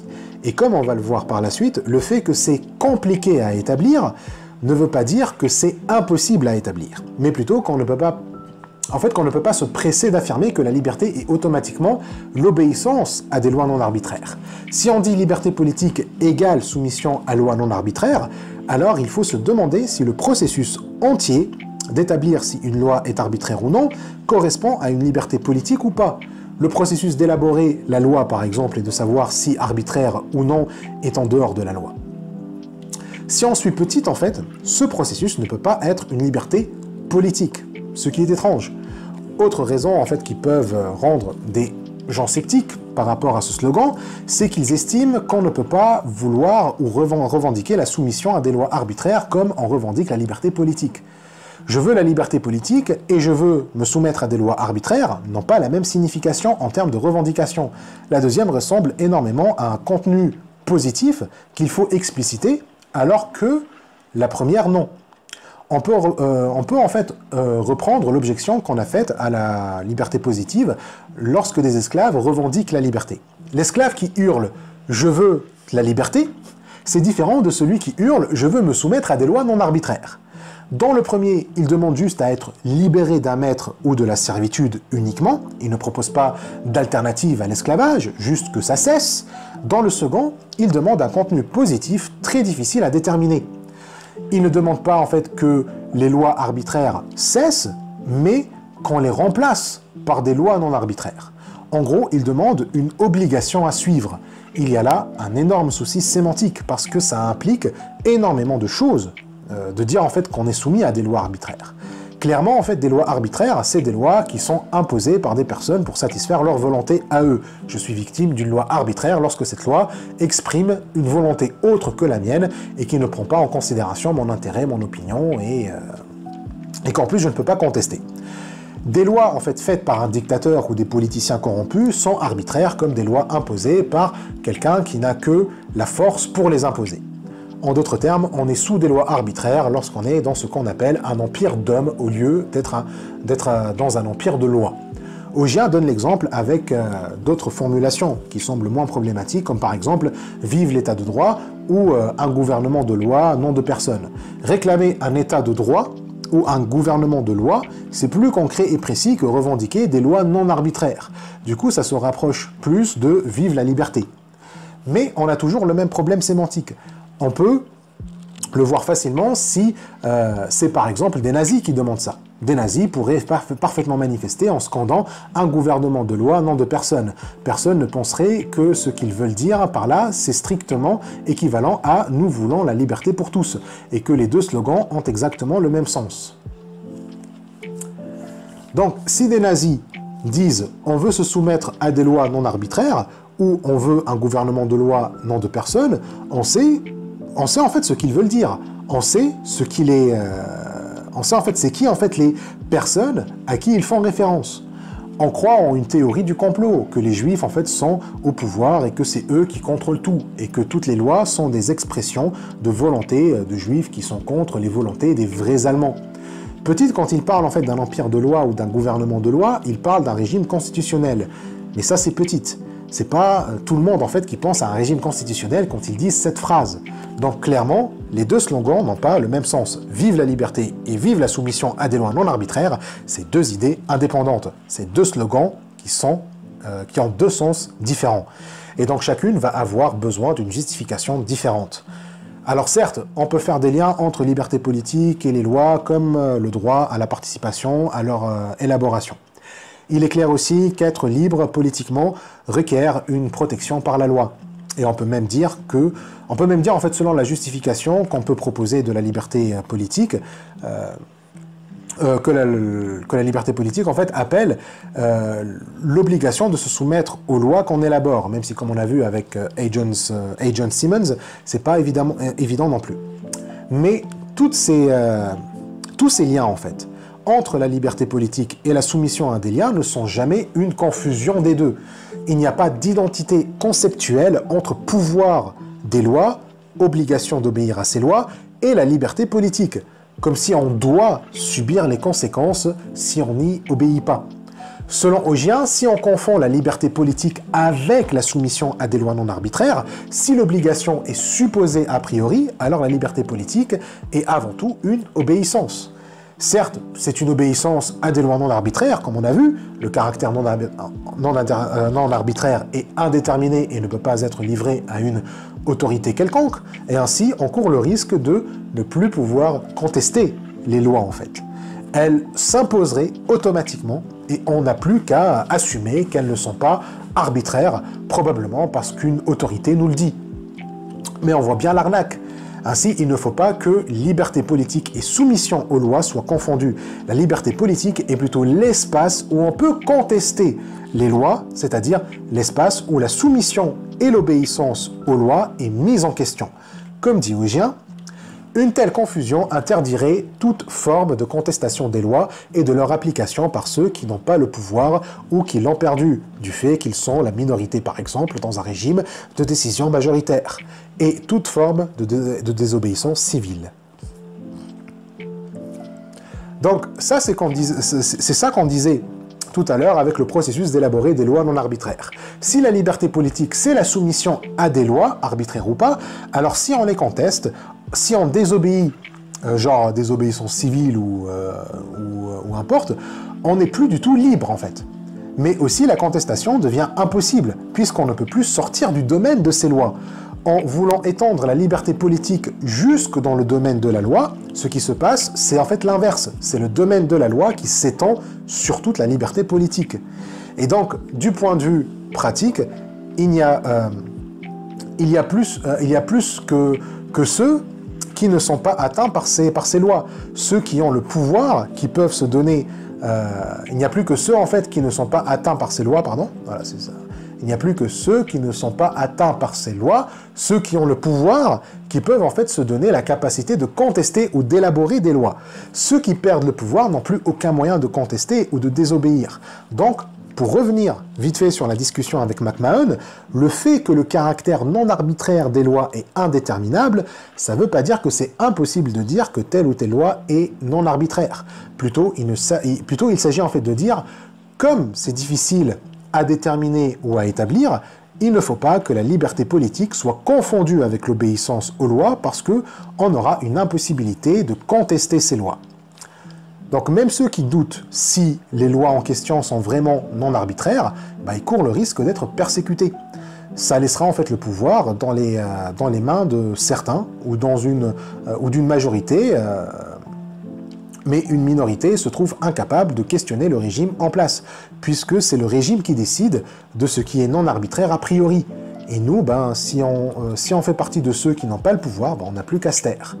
Donc ce qu'il faut en fait, ce n'est pas un régime d'obéissance à des lois qui serait juste ou non arbitraire. Un tel régime serait un régime de consentement. C'est un régime qui n'est pas loin de la conception de Weber. Le consentement chez Weber, c'est le consentement à la domination. Les États en fait modernes diront que, comme c'est le peuple qui décide des lois de son gouvernement, ou qui donne son consentement à des représentants qui décident des lois, il n'a pas à se plaindre de ce qui lui arrive. C'est lui qui a choisi son sort.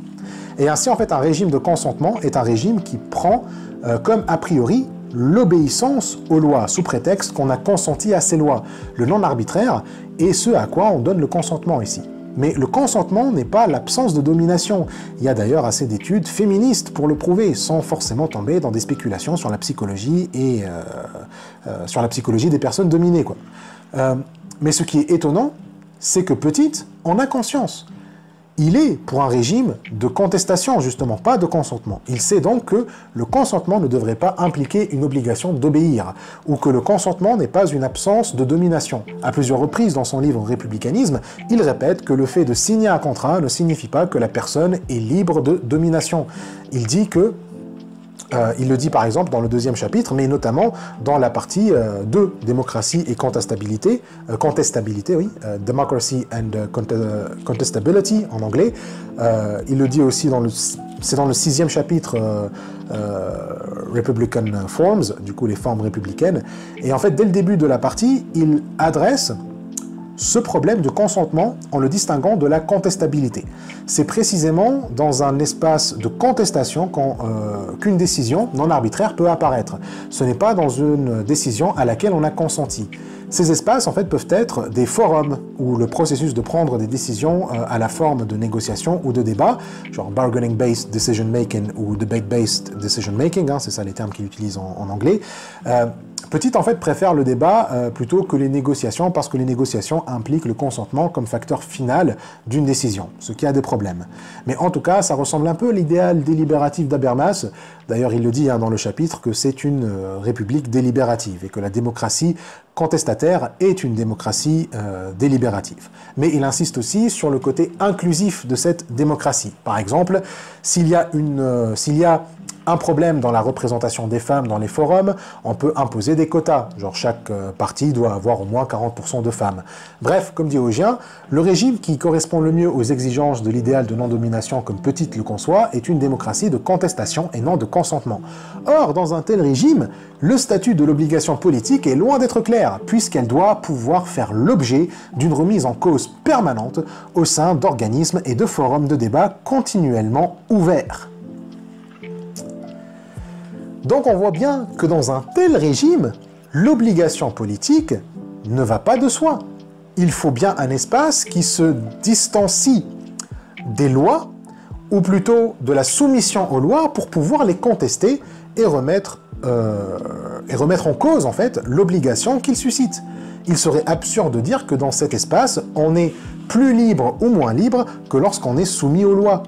Donc si on opte pour un régime contestataire, comme Petite nous dit de le faire, on ne peut pas dire que la liberté, c'est la soumission à des lois non arbitraires. c'est clairement une tension non négligeable dans la théorie de Petite. Soit on a un régime contestataire, soit on est soumis à des lois non arbitraires pour être libre. On ne peut pas avoir les deux. Donc non, vive la liberté, ce n'est pas le même que vive la soumission à des lois non arbitraires. On arrive donc à la troisième question, celle des intérêts profonds. On y arrive enfin. Bon, ce qui ne va pas, à chaque fois qu'on mentionne les intérêts profonds des gens comme justification de l'intervention de l'État ou d'autres agents dans leur vie, c'est que c'est très difficile de distinguer ça du gaslighting. Alors le gaslighting, c'est quand on essaye de faire douter quelqu'un de ce qu'il a vécu, mais on est en conscience qu'on manipule la personne. Si quelqu'un en fait vous fait quelque chose de mal et donc vous le lui reprochez, s'il se met à vous faire porter la faute, bah c'est ça du gaslighting. Le cas le plus concret, c'est par exemple quelqu'un il vous insulte et donc vous vous énervez et il vous dit que c'est vous qui vous êtes énervé tout seul, genre tu t'es laissé affecter par l'insulte, ou ils te diront tout simplement qu'ils ne t'ont pas insulté tout en sachant qu'ils t'ont insulté. Hein. Ils te diront non mais tu m'as mal compris ou alors oh non mais tu es trop sensible, etc. Et parfois, ils peuvent même invoquer vos intérêts profonds pour justifier leur comportement. Ils peuvent mal se comporter avec toi et donc, bien évidemment, leur comportement est contre tes intérêts. Hein, tu le sens, tu le vis, ta situation se dégrade à chaque fois qu'ils agissent. Mais ils te diront qu'ils le font pour tes intérêts. Et donc, si tu contestes leur décision, c'est que tu ne connais pas tes intérêts profonds. Vous êtes sûrement sorti avec des gens comme ça, hein, où vous devez sûrement connaître des amis ou bien des membres de la famille qui utilisent souvent ce genre de rhétorique qui vous font en fait douter de la connaissance de vos propres intérêts. Et donc, effectivement, il y a un côté paternaliste et infantilisant. Les enfants qui... on peut dire qu'ils ne connaissent pas toujours ce qu'il y a de bon pour eux, et on peut les faire douter, hein, sans que ça devienne du gaslighting. Ça va dépendre des situations, hein, bien sûr. Il y a des cas où les parents gaslightent leurs enfants pour justifier un comportement abusif, mais généralement, un enfant n'a pas forcément conscience de ses propres intérêts profonds, et donc on estime que c'est pas du gaslighting quand tu le fais douter. Mais avec un adulte, on estime que si. Du coup, comment est-ce qu'on peut justifier l'intervention d'autres personnes ou de l'État? Est-ce que l'État a vraiment une connaissance de nos intérêts profonds que nous ignorons? Et aussi, même s'il a cette connaissance, est-ce que ça lui donne le droit d'intervenir? Je peux très bien en fait mieux connaître les intérêts profonds de ma conjointe qu'elle-même, mais c'est pas pour autant que je peux me donner l'autorisation d'agir ou d'intervenir dans sa vie. La connaissance des intérêts profonds ne suffit pas à dire que mon intervention n'est pas arbitraire et donc n'est pas une domination. Donc il y a plusieurs problèmes avec cette notion d'intérêt profond. Déjà, on n'est pas sûr de comment les connaître ou les établir, comment les fixer, qui doit les fixer, les personnes eux-mêmes ou des experts, des spécialistes du gouvernement, selon quelle procédure. Une bonne partie en fait de l'article de McMahon se focalise sur ça, sur la notion de procédure. Il est certain qu'une politique n'aura jamais de consensus parce que vous allez jamais avoir de politique qui va satisfaire les intérêts de tout le monde. Donc il y aura automatiquement des conflits d'intérêts. Du coup, McMahon dit qu'il faut des procédures pour résoudre ces conflits. C'est en fait ce que Petite donne, c'est ce qu'on a dit en fait, les forums sous forme de débat. Mais comme Petite rejette le consensus, parce qu'un consensus pour lui implique une domination sur certains par d'autres, hein, comme le consentement dans certains cas, il implique que des contestations peuvent être rejetées par d'autres contestations. Et donc au final, ceux dont la contestation a été rejetée, est-ce qu'ils se trouvent sous une domination? Est-ce que leurs intérêts n'ont pas été respectés ou déterminés par ceux qui ont contesté la contestation? Est-ce qu'ils ne se retrouvent pas sous une domination arbitraire? Et donc Petite donne des réponses à ces questions, mais ces réponses ne semblent pas assez convaincantes pour McMahon, qui les voit très vagues et indéterminées. Il propose que la contestation adoptée à la fin va sûrement sembler raisonnable à ceux dont la contestation a été éliminée.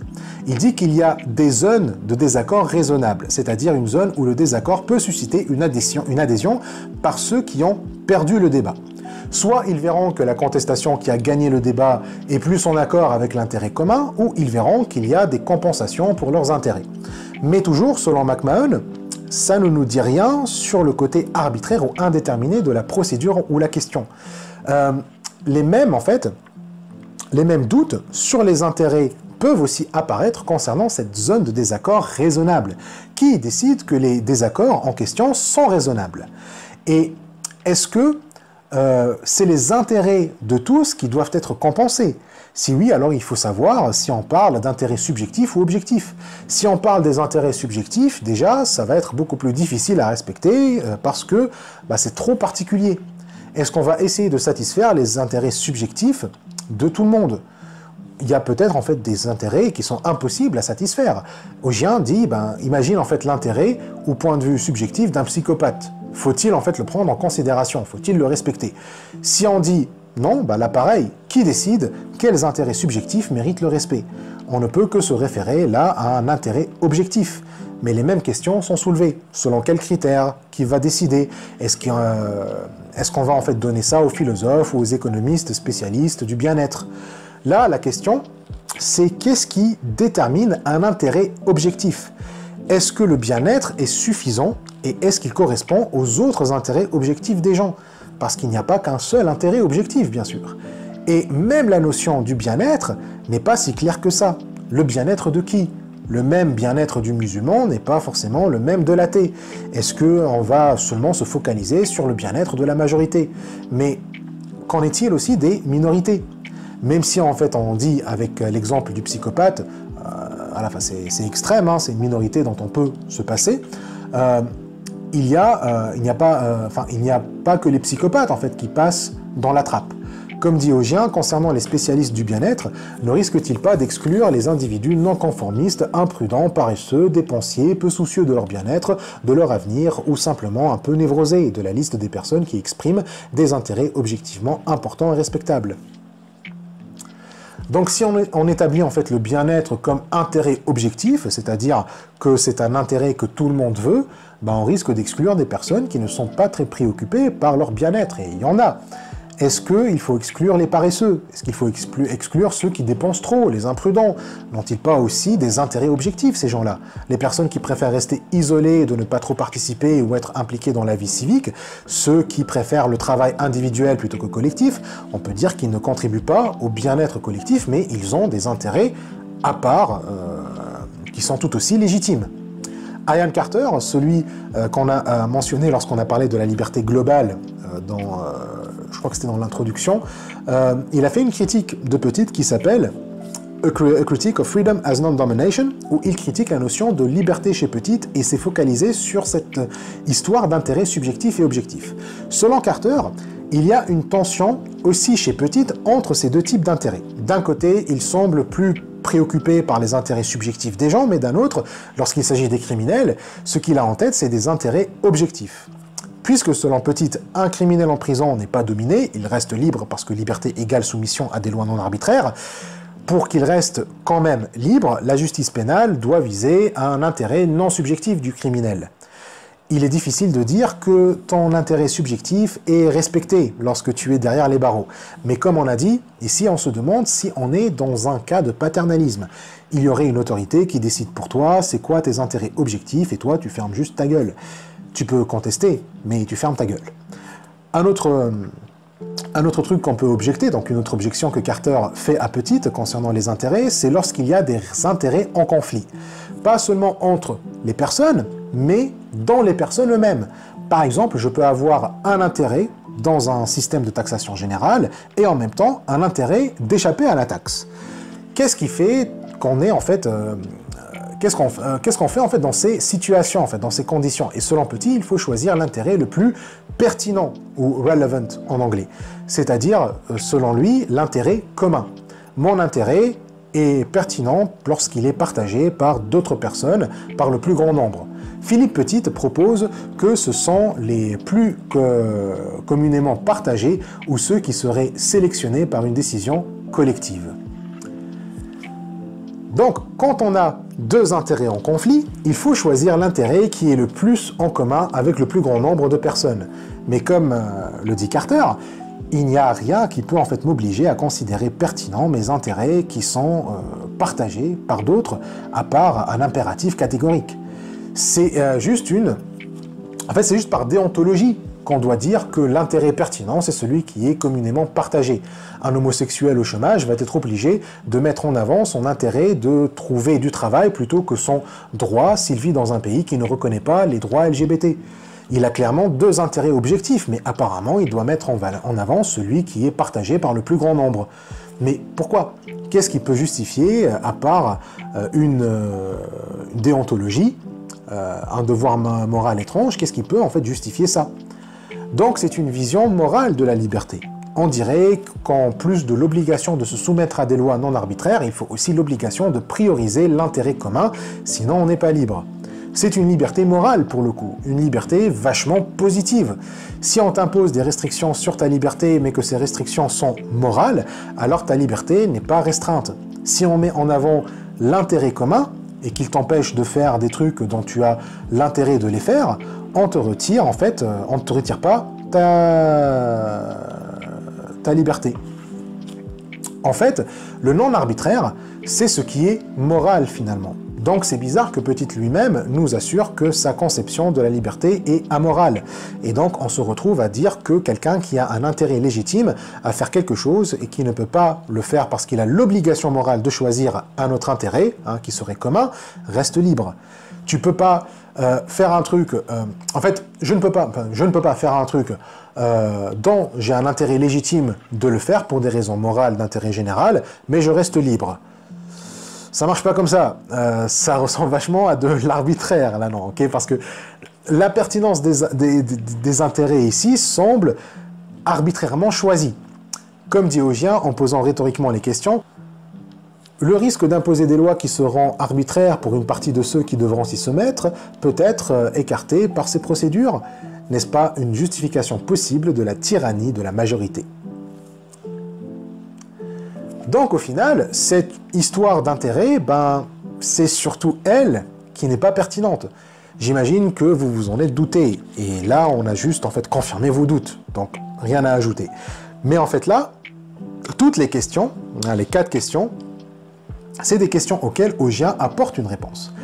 Il n'est pas là à essayer de sauver la thèse de Petit face à ses critiques, il est d'accord avec les critiques.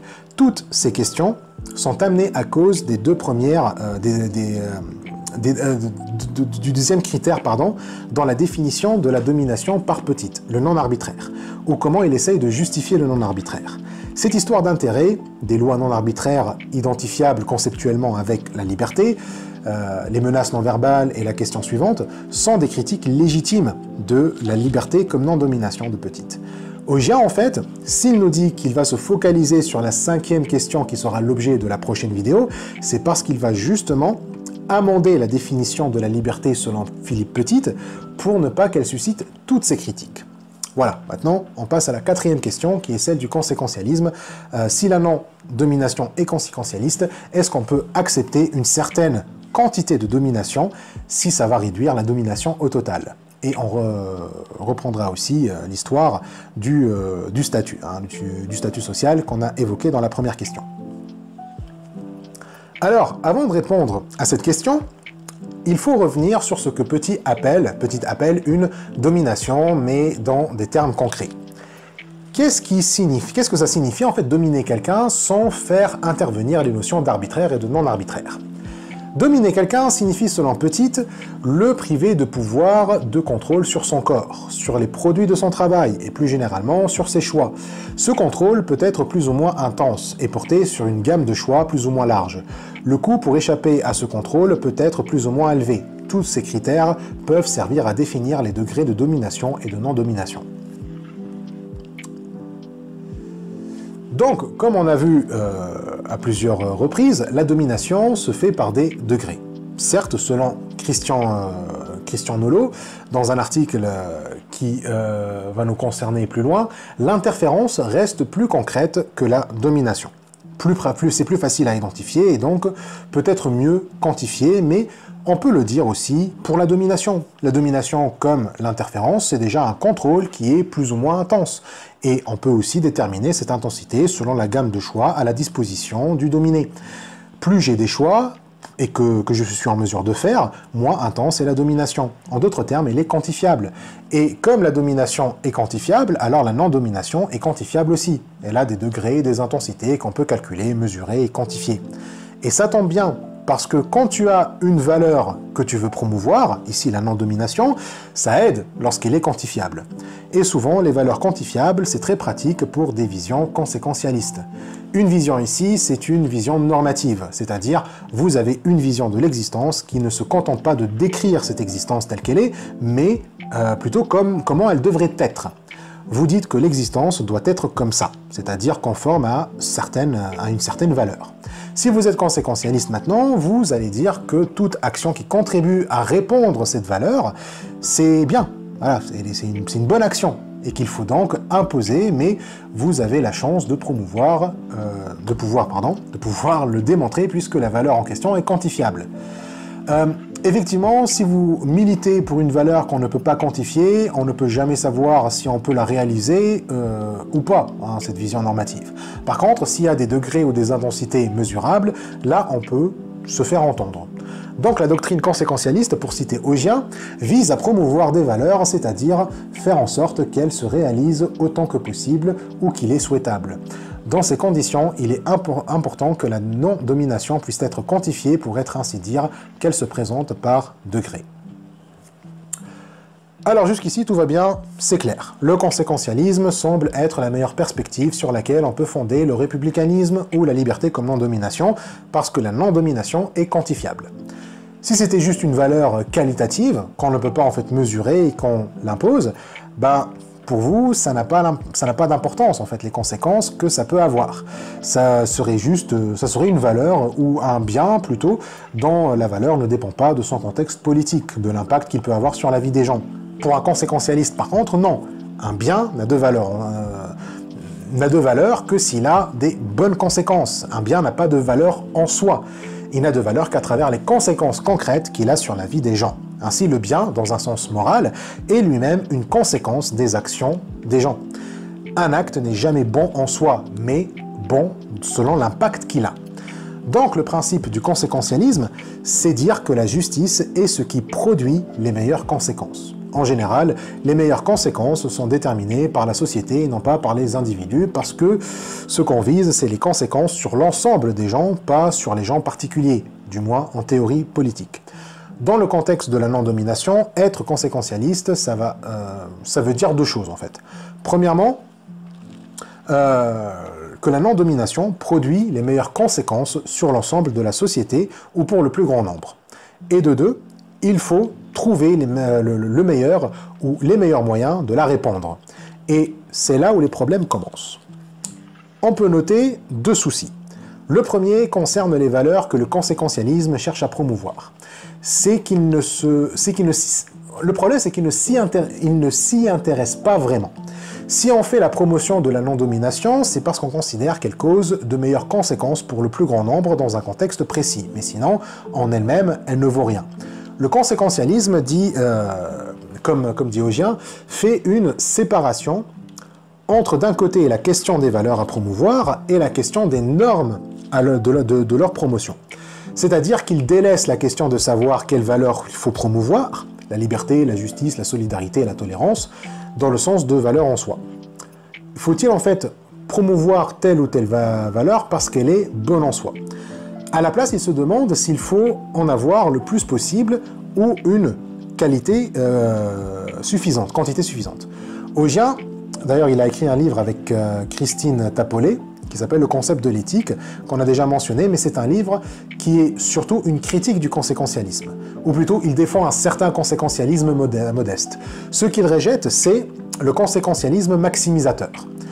Dans le chapitre « Le conséquentialisme peut-il être raisonnable ?», ils disent que le problème déjà, c'est que le conséquentialisme prône le choix rationnel. Et rationnel est souvent défini dans le conséquentialisme comme maximisant comme la maximisation de ce qui est rationnel, c'est-à-dire maximiser l'utilité. Le bien pour le plus grand nombre et réduire le mal autant que possible, c'est ça en fait la maximisation. La maximisation, c'est ce qu'il faut faire en fait si on est rationnel. Cependant, pourquoi le choix rationnel serait celui qui vise la maximisation et pas ce qui est suffisant? La satisfaction plutôt que la maximisation. Il dit que ce qu'il faut maximiser, enfin Augien, il dit ce qu'il faut maximiser ou chercher, c'est une quantité suffisante des rapports, des valeurs en question. C'est surtout ça qu'il faut qu'il faut avoir en tête, en fait. Pour Augien, c'est ça d'ailleurs qui va faire la critique. Dans le cas de Petite, c'est un conséquentialisme qui est maximisateur. Il veut maximiser la non-domination. Et on va voir les implications de ça. Déjà, Augien note principalement 7 objections au conséquentialisme. Puisque son focus, c'est la promotion d'une certaine valeur, ce qui compte pour lui, c'est les résultats. Okay, j'ai une valeur à atteindre et à répondre, c'est ça qui compte. Mais on peut objecter que les résultats peuvent être inacceptables.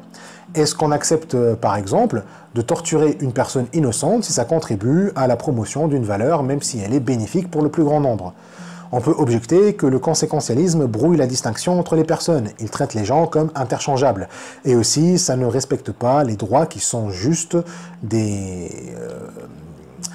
en fait des non-sens montés sur des échasses, hein, dans l'expression de Bentham. Un conséquentialiste n'admet pas de droit absolu, normalement. Pareil pour d'autres biens comme l'amour ou l'amitié. Si on rend visite à quelqu'un à un hôpital par amour ou par amitié, ça n'a aucune valeur selon le conséquentialiste si cette visite ne contribue pas à la valeur à promouvoir. Il n'y a donc plus d'actions surérogatoires, c'est-à-dire des actions moralement neutres. Il y a des actions qui sont bonnes si on les fait, mais c'est pas mauvais si on ne les fait pas. C'est ça le surérogatoire. Le conséquentialisme, il n'y a pas ça. Soit ça contribue à la promotion de la valeur, soit ça ne contribue pas. C'est soit bien, soit mauvais. On lui reproche aussi d'être trop exigeant, puisqu'il nous demande de faire des choses qu'on n'est pas tous en mesure de faire, hein, c'est-à-dire considérer les intérêts des autres au même niveau qu'on considère les nôtres. Notre enfant n'a pas plus de valeur que celui des voisins, quoi. Dans l'absolu, on peut être d'accord avec ça, mais dans la pratique, on va avoir du mal. Enfin, il réduit également la pluralité des valeurs. En fait, le conséquentialisme part d'altruisme. Il considère que la valeur qu'il promeut est tellement évidente, d'un côté, qu'il n'a pas besoin d'expliquer pourquoi, et de deux, que c'est évident que la morale, c'est promouvoir ce qu'on considère la valeur ultime pour un maximum de gens. Et c'est là où on voit la faiblesse de la vision conséquentialiste de Petite. Le conséquentialisme prend pour acquis la valeur à promouvoir comme valeur ultime. Pour Petite, la non-domination est une valeur politique ultime à promouvoir. Et il ne se pose pas la question de pourquoi. Pourquoi ce serait la non-domination et pas une autre valeur qu'il faut promouvoir? On peut dire parce que les conséquences que ça a sur le plus grand nombre, mais d'autres biens ou valeurs peuvent aussi avoir des bonnes conséquences. Pourquoi ne sont-elles pas les valeurs ultimes aussi? Là, Augien fait une référence à Nolo, son article Non-Domination as a Moral Ideal. Nolo est un conséquentialiste, et il est d'accord avec Petite. Il dit que le conséquentialisme, c'est le mieux pour parler de la non-domination, mais il reconnaît les critiques qu'on peut faire au conséquentialisme. Dans son article, Nolo donne 5 critiques qu'on peut adresser au conséquentialisme dans le contexte de la liberté comme non-domination. Comme la non-domination est une valeur qu'il faut promouvoir et maximiser, il faut justifier cette maximisation par rapport à d'autres valeurs, ou d'autres biens bien sûr. Il y a plusieurs façons de faire. On peut essayer de justifier cette maximisation de la liberté comme non-domination, mais comme faisant partie d'un ensemble de biens ou valeurs à promouvoir aussi. Nolo appelle ça maximizing liberty as part of a bundle of goods. En français, maximisation de la liberté comme une partie dans un ensemble de biens. Ici, il dit que la liberté ou la non-domination n'est pas le seul bien que les institutions peuvent promouvoir. Il y a des valeurs indépendantes de la liberté qui sont tout aussi importantes comme la santé. Du coup, on ne peut pas donner toute l'attention uniquement à la liberté. Donc si on la maximise, c'est parce qu'elle doit faire partie d'un ensemble avec d'autres valeurs qui doivent aussi être promues. Mais on se demande pourquoi la liberté serait ici la valeur à maximiser. Pourquoi pas les autres aussi? Est-ce qu'il faut donner le même traitement à toutes les autres valeurs? Faut-il toutes les maximiser? Ou alors parmi les valeurs de l'ensemble, il n'y a que la liberté qu'on doit maximiser? Et pourquoi ce traitement de faveur? Et ça nous mène à la deuxième critique, liberty on par with other goods. Ici, la liberté ne reçoit pas de traitement de faveur. Elle est tout aussi importante que n'importe quelle autre valeur. Et donc, toutes les valeurs, ou les biens, doivent être promus également. Mais ici, on se retrouve à devoir faire une distinction entre les valeurs opposées et celles compatibles avec la liberté. Puisque le conséquentialisme vise un idéal, la non-domination, il ne peut pas faire en fait la promotion de valeurs opposées à cet idéal, même si selon Nolo, il n'a pas beaucoup de valeurs qui peuvent être opposées à la non-domination.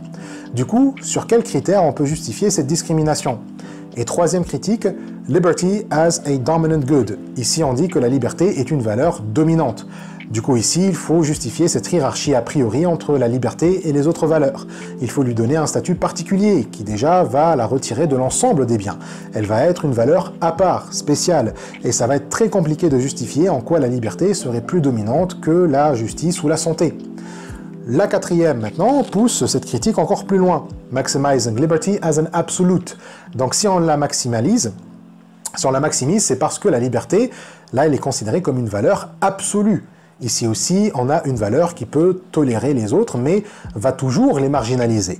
Ceci peut sembler complètement arbitraire. Certaines personnes peuvent considérer d'autres valeurs comme absolues et la liberté comme valeur marginalisée.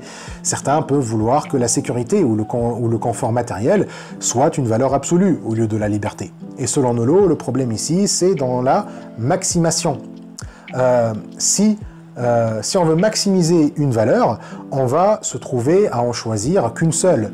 Déjà, une valeur à maximiser ne peut pas être égale avec les autres. On retombe dans la critique 2 dans ce cas. Et si on dit qu'il y a certaines valeurs à maximiser, en espérant qu'elles ne sont pas opposées, on retombe dans la première critique. Du coup, on postule que c'est une seule valeur. Comme c'est une seule valeur qu'on doit, comme c'est une seule valeur en fait qu'on a, on doit la maximiser, elle est donc absolue. Sauf que Nolo, il dit, si la valeur est absolue, bah là, on sort de la tradition conséquentialiste. On a dit que normalement, le conséquentialisme et les idées, comme quoi il y a des valeurs absolues, bah ça ne marche pas. Parce que là, elle va être une valeur intrinsèque. Le conséquentialisme, c'est toujours opposé à l'idée de valeur intrinsèque. Parce que si c'est une valeur intrinsèque, bah les conséquences n'ont plus rien à justifier. Du coup, bah le conséquentialisme est foutu. Du coup, cinquième critique, maximizing liberty as a prerequisite for the other goods. Maximisation de la liberté comme condition pour les autres biens. Et là, on propose de ne pas voir la liberté comme un bien dans un ensemble ou comme un bien absolu, mais comme un bien pratique ou instrumental. Si on doit le maximiser, ce n'est pas parce qu'il a une valeur intrinsèque, qu'il est un bien en soi, mais plutôt parce qu'il permet l'accès aux autres biens. Mais là aussi, on se demande lesquels. C'est lesquels les biens qui ne sont accessibles que grâce à la liberté. On ne peut pas dire que tous les biens ne sont accessibles que par la liberté. Ainsi, il y aura des biens qui peuvent être accessibles par d'autres biens. Si on maximise la liberté, alors on maximisera ces biens pratiques aussi, et donc on va encore une fois devoir justifier ce traitement de faveur. Donc on retrouve comme critique générale cette idée de faire de la liberté une valeur ultime. Si c'est en fait une valeur ultime, déjà, tant mieux pour petite, pour me dire que sa valeur ultime, c'est la non-domination, mais ça ne veut pas dire que c'est aussi la mienne. D'autres conséquentialistes peuvent promouvoir d'autres valeurs comme ultimes. Ils verront que la tolérance et le respect d'autrui, c'est plus important que la non-domination. On peut donc envisager que si pour amener la tolérance, il faut dominer, on n'hésitera pas à le faire. Dans The Meaning of Political Freedom par Larmor, il dit qu'il y a un pluralisme des valeurs, qui fait qu'on ne peut pas qu'on ne peut pas tous avoir les mêmes valeurs cardinales. Certains vont préférer le respect d'autrui plutôt que la liberté. Il insiste également sur le fait que même pour parler de la liberté politique, il y a plusieurs types de liberté à part la non-domination. Selon Larmor en fait, Petite, mais pas que lui, a une conception moniste de la liberté, alors que pour rappel, l'invention de Berlin, ce qu'il voulait éviter, c'était un monisme de valeurs, justement, et ça, Huygens était d'accord avec Berlin. Bref, il y a toute une gamme de valeurs que d'un point de vue conséquentialiste, c'est tout aussi légitime de les prendre comme valeurs ultimes, ou qui sont juste tout aussi importantes que la non-domination. Si donc vous avez plusieurs conséquentialistes autour d'une table pour décider quoi faire, soit ils vont devoir sortir du conséquentialisme pour justifier leurs valeurs, donc là ils ne vont plus faire cette séparation qu'on a mentionnée, ils doivent nous dire pourquoi promouvoir ces valeurs-là et pas celles de leurs voisins, ou alors, pour rester dans le conséquentialisme, ils doivent réduire toutes les autres valeurs à la leur, soit toutes les valeurs, y compris la leur, à une autre valeur ultime. Le choix en faveur de la non-domination comme idéal politique peut être contesté. Il amène Petit à vouloir réduire tous les idéaux politiques importants, justice, égalité, tolérance, à la non-domination, ce qui est aussi contestable. Mais même si on est d'accord sur la valeur ultime, il faut se mettre d'accord sur comment la promouvoir ou sur la quantité à promouvoir. Est-ce qu'on peut y aller à fond, hein, sans se mettre de limite? Ou bien est-ce qu'il y a un plafond? Est-ce qu'on dit qu'il y a une quantité suffisante? Ou alors on maximise autant que possible? Selon Augien, la non-domination est sans doute dans ce cas... et sans limite en fait, dans le cas de Petit. Et c'est ça son problème. Le conséquentialisme de Petite est maximisateur, si j'ai bien compris, ce qui est l'option la plus controversée. Elle a des implications pour les libertés individuelles qui méritent d'être examinées. Elle pourrait justifier le sacrifice d'une certaine quantité de liberté si cela permettrait d'obtenir au total la plus grande quantité de liberté. Bon alors, déjà, on peut douter que la conception de statut inviolable de la non-domination survit à cette critique. Comme on a vu, le fait que ce statut est une valeur ultime conduit à plein de situations impossibles. Déjà, ça contredit la base du conséquentialisme puisque ça en fait une valeur ultime et même une valeur absolue. Et en même temps, sa maximisation semble se baser sur un choix arbitraire alors que tout le principe de la non-domination est censé être non arbitraire. Donc même si on accepte qu'un peu de domination permet la promotion de moins de domination, ça ne nous dit pas pourquoi il faut le faire en fait. Qu'est-ce qu'il y a dans la non-domination de si capital qu'on doit accepter le sacrifice qu'une certaine quantité de liberté pour plus de liberté au total? Ça ne veut pas dire que la réponse c'est la satisfaction, trouver la quantité suffisante. Augien en fait, propose un autre conséquentialisme qui est minimaliste, c'est-à-dire qu'au lieu de chercher à maximiser le bien, on devrait plutôt chercher à minimiser le mal. Pour lui, le conséquentialisme, c'est, ça c'est dans la conclusion du chapitre sur le conséquentialisme dans les concepts de l'éthique, il dit en fait, le conséquentialisme, il doit avoir 3 critères. Il reconnaît une variété de biens à promouvoir, même si parfois elles entrent en conflit, qu'on n'est pas obligé de toujours agir avec la promotion de ces biens à l'esprit, et que troisièmement, ce qui est obligatoire, c'est pas de maximiser un idéal, mais de se contenter de faire le moins de mal possible. On va s'arrêter là. Il nous restera la 5e question à voir, donc du coup ça on va le voir la semaine prochaine. Et aussi en fait on va voir les problèmes d'autres problèmes en fait dans la liberté comme non-domination de Philippe Petite, notamment sur son exclusion de la persécution et l'élimination. C'est-à-dire qu'en fait que la liberté comme non-domination ne va pas considérer ces deux autres mots que je viens de dire, persécution et élimination, comme de la domination, et ça va être un gros problème, et ça va justement être lié à cette idée du conséquentialisme minimaliste, qu'en fait le but, ce n'est pas de maximiser un idéal qui serait la non-domination, mais plutôt de se contenter de faire le moins de mal possible. Et donc là, la confusion entre domination, persécution et élimination, ça va être très très très important. Donc voilà, on s'arrête là et je vous dis à la semaine prochaine pour finir en fait le chapitre de domination et persécution. Et voilà, j'espère que ça vous a plu, que vous avez trouvé ça très intéressant. Et voilà, abonnez-vous, petit pouce bleu, le petit